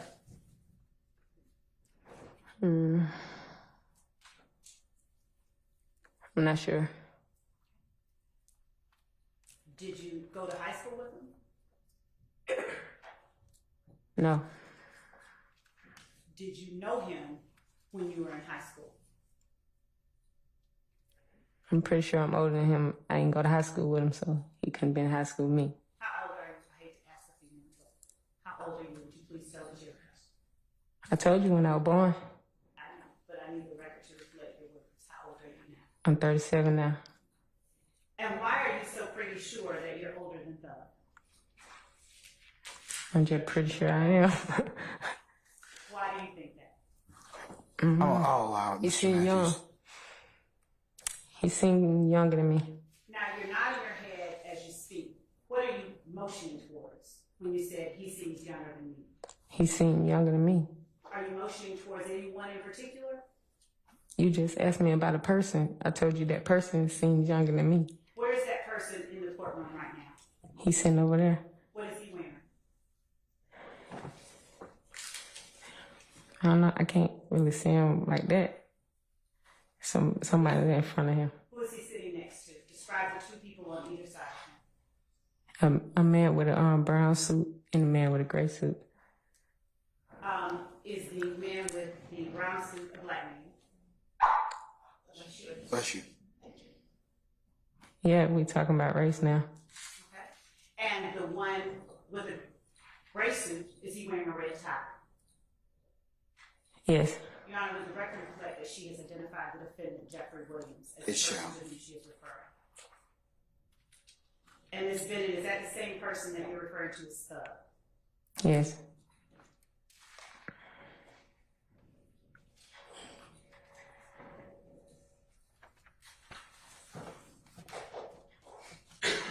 Ms. Bennett, when you had charges in Clayton County, did you have charges with your child's father, Michael Anderson? Yes. And the charges that you had in Fulton County, were they also with your child's father? I don't think so.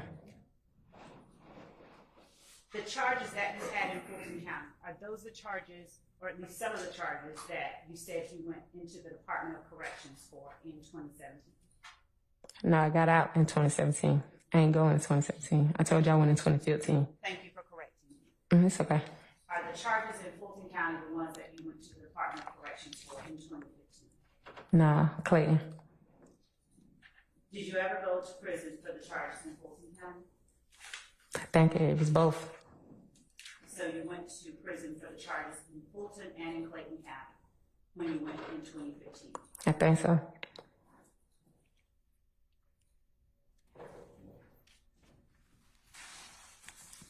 Ms. Bennett, is it fair to say you never said anyone kicked your door down? Have anyone ever kicked my door down? I'm asking a different question. I apologize if it's not clear. Is it fair to say that you never reported that Thug kicked in your door on Mother's Day? No, I never reported he kicked in my door. You said I reported that I opened my door. I can't open it in, he kick it. And it don't make sense. And that's why I said, is it fair Yeah. to say that you never reported that he kicked in? No.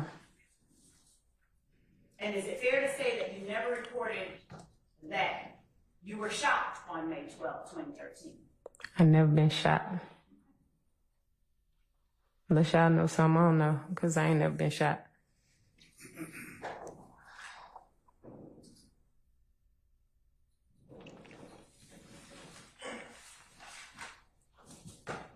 Ms. Bennett, thank you for being patient with us. If you give me just a moment, I'll have a few more questions, okay? Okay.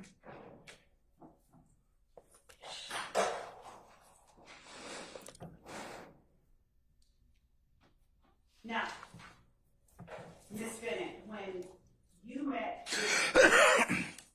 outside in the hallway, when you met with me outside in the hallway of this courthouse, were there, and investigators and other people around. Mm-hmm. And at that time, earlier this year, did you indicate you did not wish to speak with me anymore? No. Somebody told me I ain't had to speak with you no more.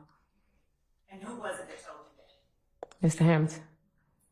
Did you tell me that I made you uncomfortable? No, I ain't tell you that. Because I ain't speak with you. Say that again. I said I didn't speak with you, so I couldn't tell you that. You're saying now that you did not speak with me outside in the hallway? I'm sorry, can I have Mr. Love please speak into the microphone? Or speak up. I'll speak up, Judge. All right. Are you saying to the jury that you did not speak with me in the hallway? No, you asked me, did I speak with you? Was it other people around? I said yes.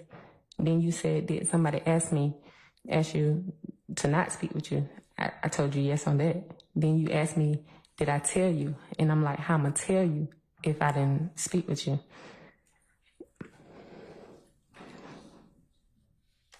Ms. Bennett,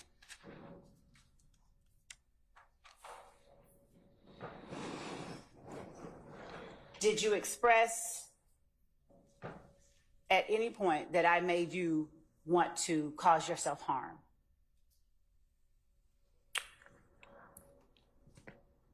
No, it was more not, really not you, but the people in your circle, your team, or whatever they call.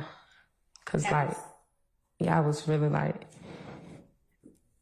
trying to, I don't know, manipulate, if that's the word y'all was trying to do, or something.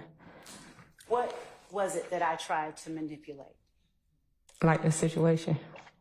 How did I try to manipulate the situation? I don't know, like, I felt like you kept trying to, like, confuse me. Like, you trying to do the same thing now. You asked me, did I have a iPhone 13 in 2013 when you know an iPhone 13 wasn't out in 2013. Like, they drop iPhone like every year, but I thought it was out. Then you saying May the 13th, then you saying May the 12th, like, then you saying that somebody kicked my door, then you saying I opened the door, like, I don't know, like, I don't know which one y'all working, but you working it. Ms. Bennett, do you understand that I can't testify and that anything that goes on the record for this jury to consider, you have to say it? Mr. Sharp? It's commentary, Christina. I'll sustain the objection. You can just rephrase, madam. Do you understand that only what you say is evidence and not what I say? I don't know. Okay. So do you understand that I have to ask you questions in order to have you answer for the jury?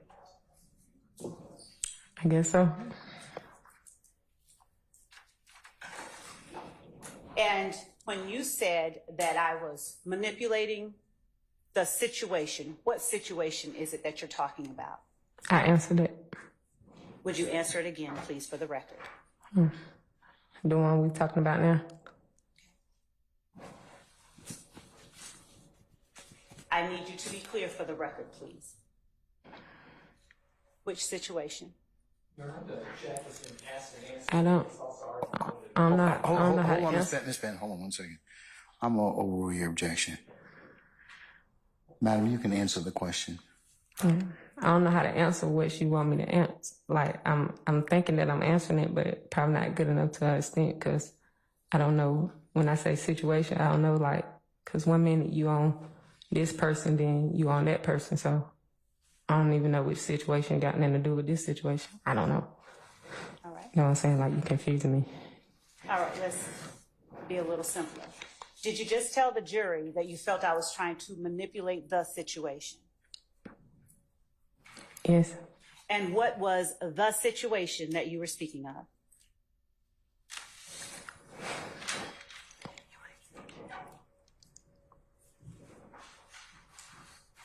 You have to say it for the jury. What was the situation that you're speaking of that you felt I was trying to manipulate?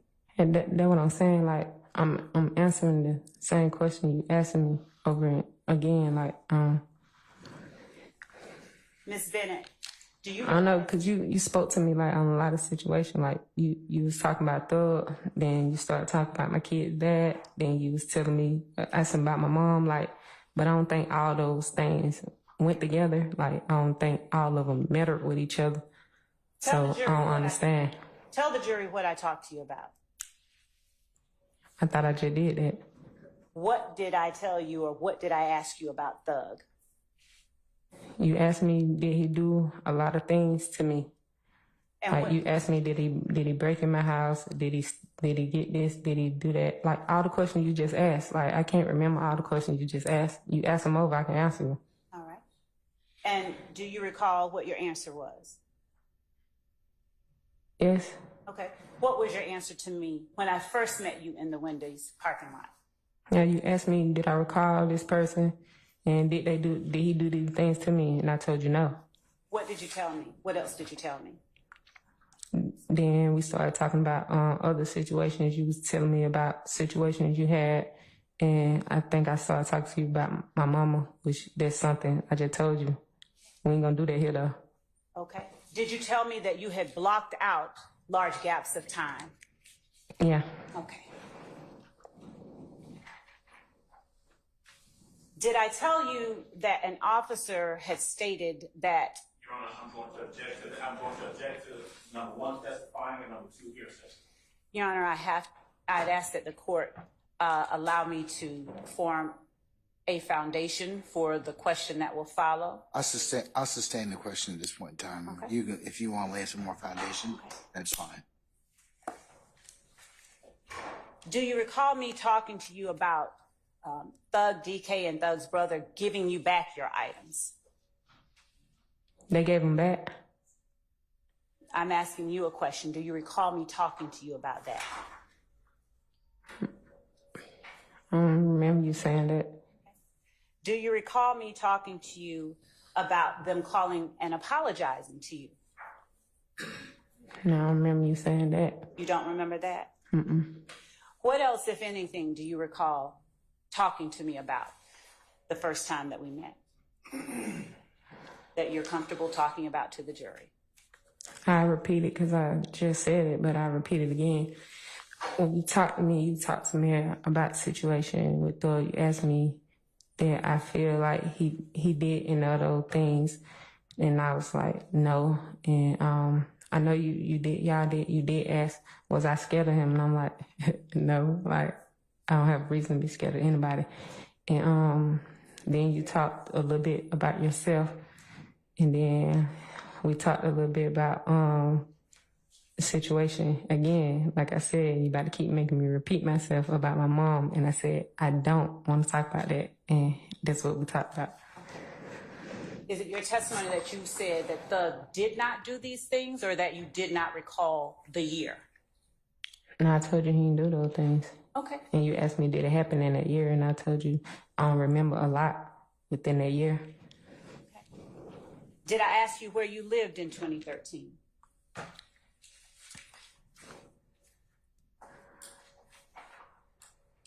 I think you did. Did you tell me you couldn't remember? No, I told you where I lived in.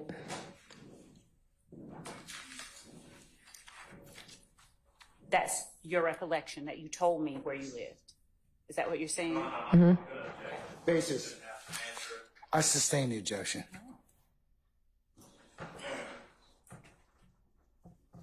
And do you recall what the inside of your apartment looked like in Trestle Tree on May 13, 2013? Oh, You may answer. I'm not sure because I know we had remodel. So, but I think that was 2012. I'm not sure. I don't want to be wrong. Do you recall what your address was on May 13, 2013? Mm-hmm. What was it? 980 Confederate Avenue. Was there a number or a letter? Oh, D. Just one moment, okay?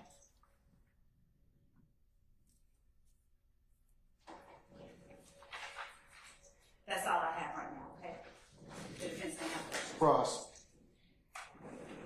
Mr. Adams, go ahead, sir. Whenever you're ready.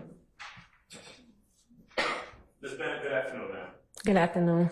I want you to do me a favor, okay? Yes. I'm going to ask you some questions, and if you can't hear me, or if you don't understand the questions, I want you to go ahead and make sure you let me know, okay? Okay. I'll be happy to repeat myself when it's clear, whatever needs to be cleared up. Yes, sir. Clear? Yes, sir. All right. I want to start first by talking about you testifying here today. Yes, sir. Now, you've been brought in to testify, Yes, sir. and you've been brought here by the state. Is that correct? Yes, sir. All right. You didn't walk into this courtroom. You came out from. You're in custody right now. Yes, sir. You were placed into custody, and you're in the Fulton County Jail, and brought in here to testify. Correct? Yes, sir. Now, you were arrested on yesterday. Correct? Yeah. Yes. And you were arrested by who? The DA's office? No, Mr. I just remember seeing Mr. Hamilton in Clayton County. Okay. Mr. Hamilton is a DA's office investigator. Is that right? Yes, sir. All right. In fact, you had very many conversations with Mr. Hamilton. Isn't that right? Your Honor. Yes. You have an objection, madam? Not at this time. Okay, all right. And you have also had conversations with other people in the DA's office about this case and about your testimony. Objection, compound. Sustained. Okay. You can rephrase. I'll work it out. You have had conversations with other people in the DA's office. Is that true? Objection, vague. Yes. As to other. I sustained it as to question, as to vague. Sure. Just rephrase, sir. Sure, absolutely. You have had conversations with Miss Adrian Love from the DA's office. Is that true? Yes, her and other people too. Right. You remember an investigator Long? Yes. Okay. So you've spoken over the course of the last few months with Adrian Love, correct? Yes. You've spoken over the last number of months with an investigator Long, correct? Yes. You have spoken over the last number of months with an investigator Hamilton. True? Yes. Okay. Now, you have had an opportunity to discuss with them the things that you were asked about from 2013. Is that correct? Yes. Now, the first person, and I want to talk to you about how we go from your conversations with them to your testimony here today. Okay? Can I do that? Yes. Objection, Okay. Your Honor, as to the commentary, and we would ask that be. I'm gonna overrule the objection because he's pointing the witnesses to what he wants to talk about. So I'll overrule at this point now. Yes, Your Honor. All right. Now, you understood from your first meeting with Investigator Long of the DA's office that they wanted you to come in and testify here in this case. Isn't that true? Well, they was telling me that I didn't have to because he presented me with some paper that I didn't recall or I didn't know nothing about. Okay. And you told that investigator that either you didn't recall or you didn't know anything about it. Isn't that true? Objection. Yes, sir. As to vagueness. I sustain the question. So you rephrase it. Okay. Let me ask you this. Did there ever come a point where you were told by Investigator Hamilton of the DA's office that you did not and you should not talk to anyone but him? Yes. When did that happen? I was here. It was like this month. I was here. I showed up. It was the same day I talked to Miss Long, and after the situation, they took me to him, and he told me I ain't need to talk to nobody else but him, like nobody. Period.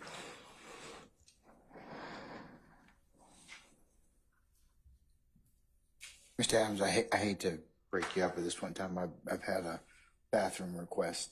So can we just take 5 minutes? Sure, absolutely. Okay, all right. Absolutely. All right, ladies and gentlemen, we're going to go ahead and be in recess about 5 minutes. Please go ahead and take your respite, and then we'll come right back.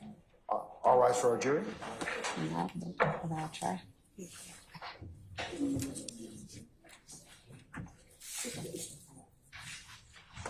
Lieutenant, hold on.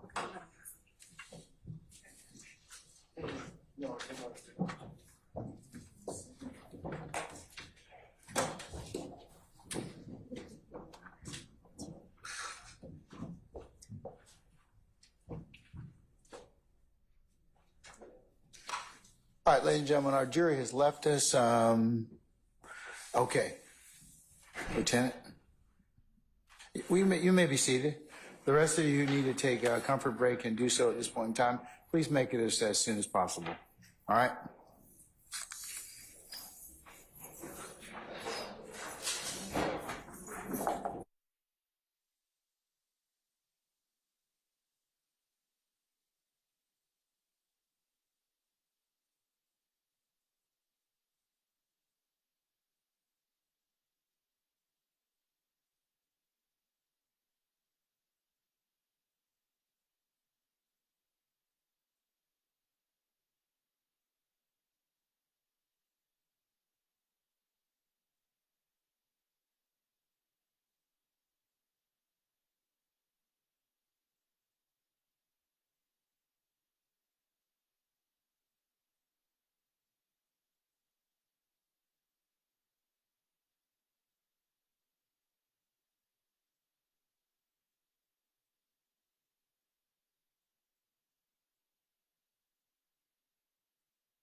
Right there.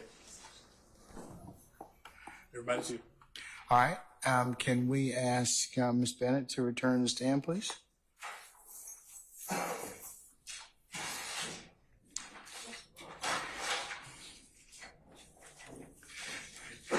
Mr. Adams and Ms. Love, can I see you for a second?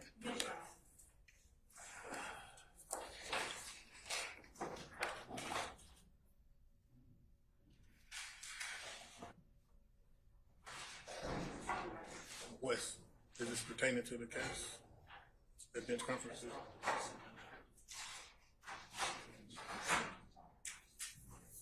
You need her to hold up, Judge? Put it back in there. Right at the door, Cap. We're coming out in a minute. Okay.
Can we bring Ms. Bennett out now, please?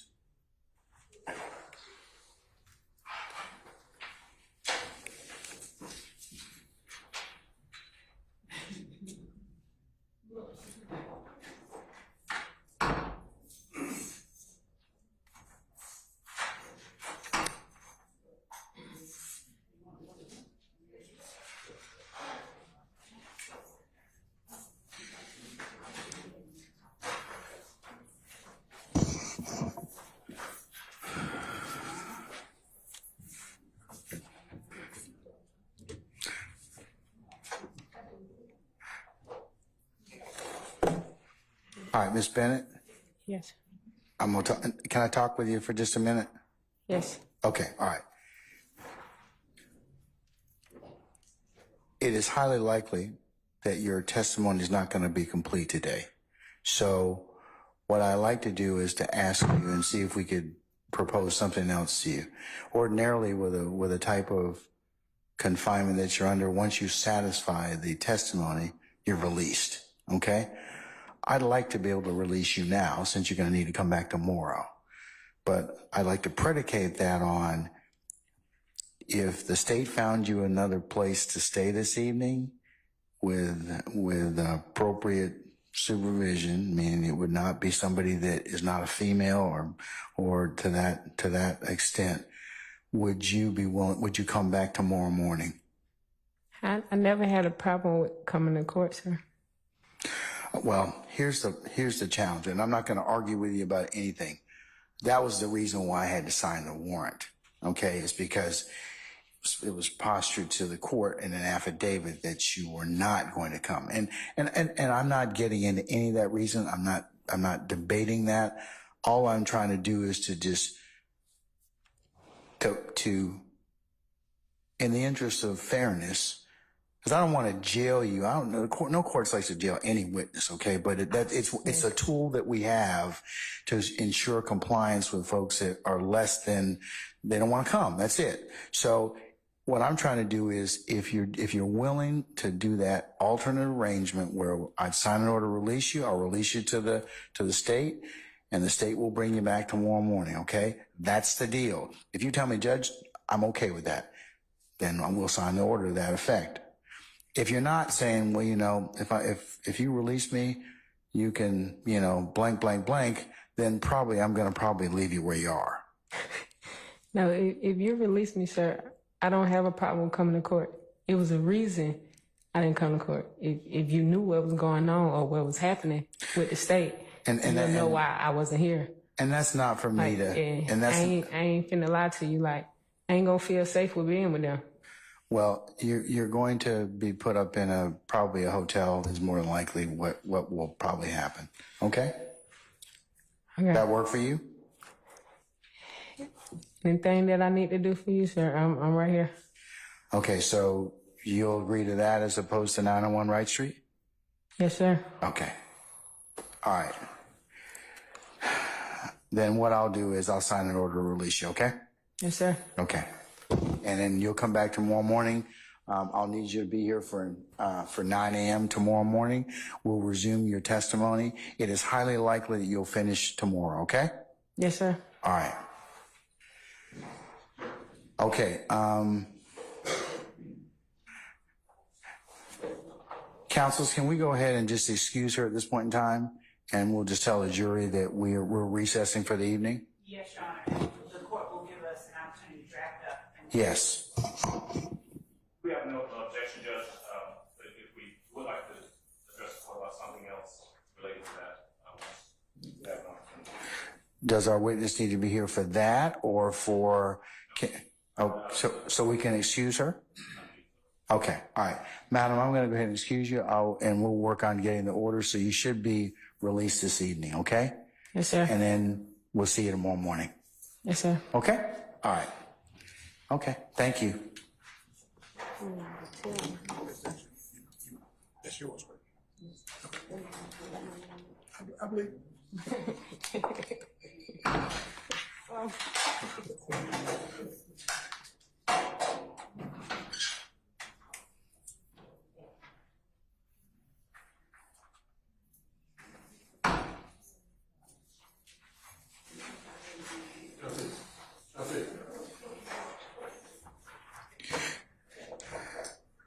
All right, counsels, our witness has left us.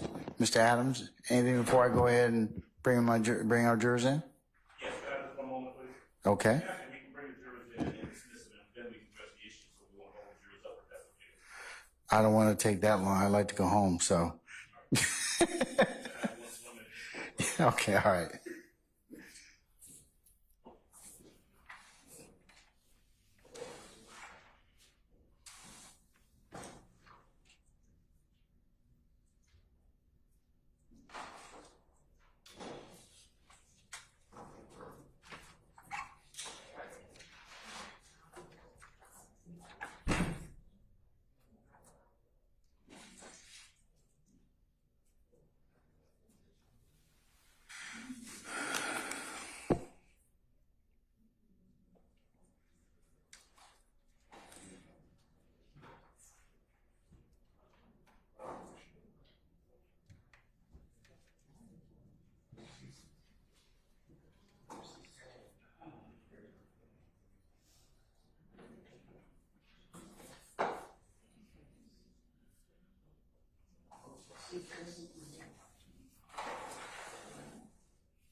Excuse me.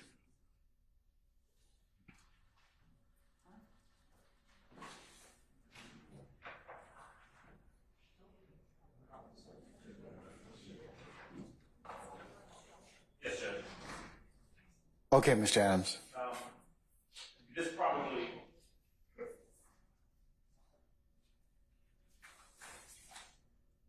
this actually should not really need saying, but I'd like the court to advise, remind, or make sure it's clear to the state that, of course, this is a witness that is in the process of middle of her testimony, and that no one from the state whose care she will be in this evening, to some extent, is to have any sort of communication with her about the testimony, or talk to her about the testimony, or anything whatsoever.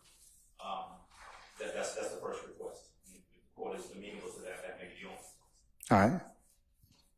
State, do you have any issues with that as a standard admonition?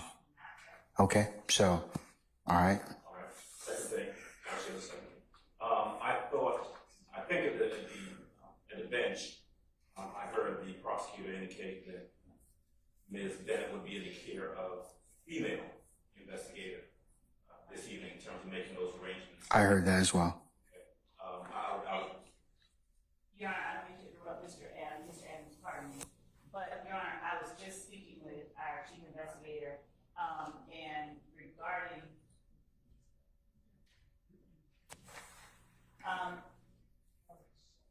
Your Honor, I don't know, I don't want to jeopardize her appearance tomorrow, but he had asked me whether the court was amenable to, if she gives the court assurances that she will return, whether the court is amenable to allowing her to go to her home. That's not what I told you to do. I know. Okay, and which investigator asked you to do that? Who asked you to do that? Was it Long? Come on, tell me the truth. Don't lie to me. Come on now. No, I'm trying to protect everybody. No, that was not the deal. Okay, so anyways, okay, all right, Mr. Adams. It's really simple. There are female investigators in the DA's office. Sure. Based on her comfort, what I think would be appropriate. I'm asking the DA to make sure that she's in the custody care of a female. Well, Your Honor, All right. I said that. I already did. I already said. In fact, Ms. Love said she would recommend that, Well, and said that will occur. Correct, Ms. Love? Yes. Okay. All right. Anything else, sir? That's it. That settles everything. Okay. Thanks, Judge. All right. Okay. Let me go ahead and call for our jurors. And anything else I need to take up while I got you all here for tomorrow? All right. So the goal is tomorrow we'll see if we can clear Ms. Bennett, and after that we'll resume with Detective Quinn. Okay, and then we'll see and then I'll give some guidance as to, again, next week, Monday I'll be out. You have an admin day. Tuesday we'll start off. We'll cover the rest of the motions in limine as it relates to the Baker case that has come out, and the convictions and the for Mr. Wise, as well as Mr. Weinstein. Are you prepared to take up the motion you filed in regards to the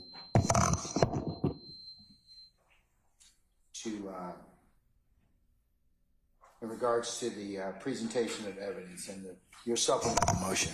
Yes, Your Okay, all right. Counsels, my goal is if we complete those things on Tuesday, we will not have to come on Wednesday. All right? So but if we don't complete those Tuesday, we'll complete them on Wednesday, and then you'll have admin days on Thursday and Friday of next week. That's where we are at this point in time. All right. Oh, one other thing. Juror, as it pertains to Juror 219 that we talked about before, he has scheduled his appointment. I have a notice from his doctor, which I will mark as the next court exhibit in order and seal. But his appointment is for 16 April at 1:45. So it is my intent for us to work that morning, and then we will we will conclude to give him enough time, probably 12:30 or thereabouts, because I believe that his doctor, consistent with the last time that we were here, is in Sandy Springs, okay? So I'll mark that as the next court exhibit. So put that on your radar.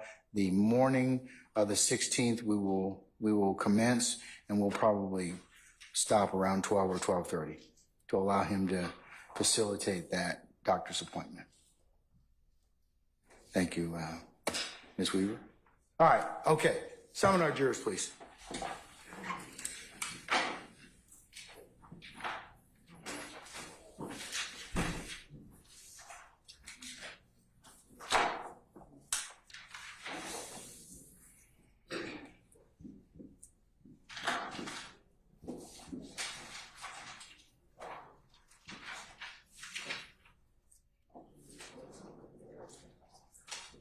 Chris, it's the 16th, right?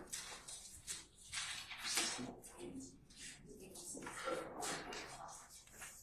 I got it.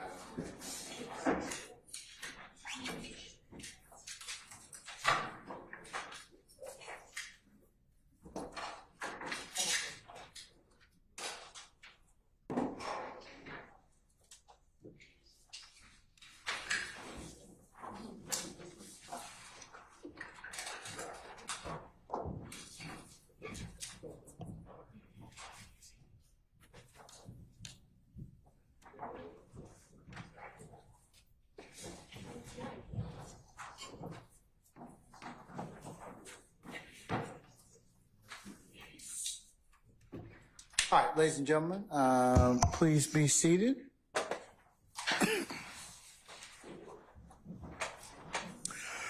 All right, ladies and gentlemen,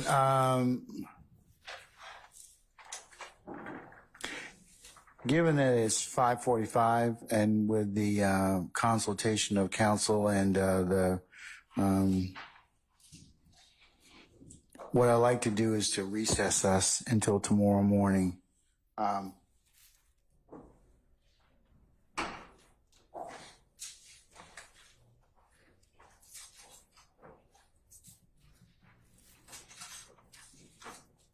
If I could get you all to be here for 9 o'clock for an anticipated 9:30 start time, we will have a regular work day tomorrow, and that will conclude. And then, as I mentioned to you earlier, your administrative pause week will begin that following week, and then we will see you back on the 8th of April. But we'll cover all that again, I'm sure. Do you have any other ministerial inquiry with me at this point in time? Anyone? Okay. All right, let's go through your admonitions. Remember, don't talk about the case at all. Do not seek any third party resources or persons. Do not talk about the case when you're at home, or let this case be talked about in the presence of third parties. If any third party were to talk with you, of course, you need to let myself and Sergeant Ingram know immediately.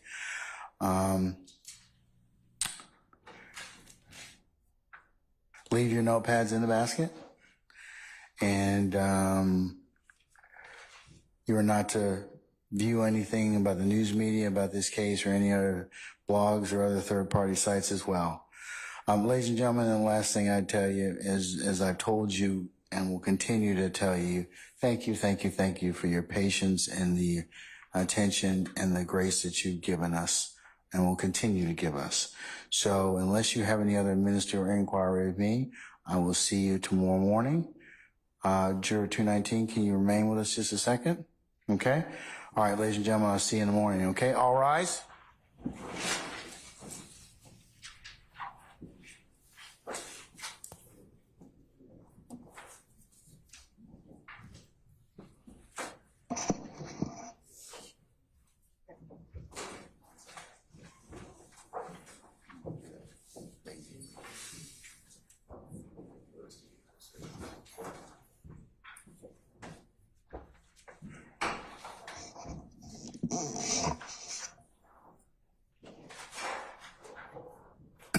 Okay, ladies and gentlemen, please be seated. All right. Juror 219, I have your doctor's note. What I'll do that, your appointment's on the 16th. What I will do is we'll hold court that morning starting about 9. Okay. We'll recess about 12:15. Should that give you that should give you enough time to meet that 1:45? That'll be plenty of time. Okay, that's what we'll do. Okay. All right, that's sufficient? That is. All right, problem solved. All right, have a good evening, okay?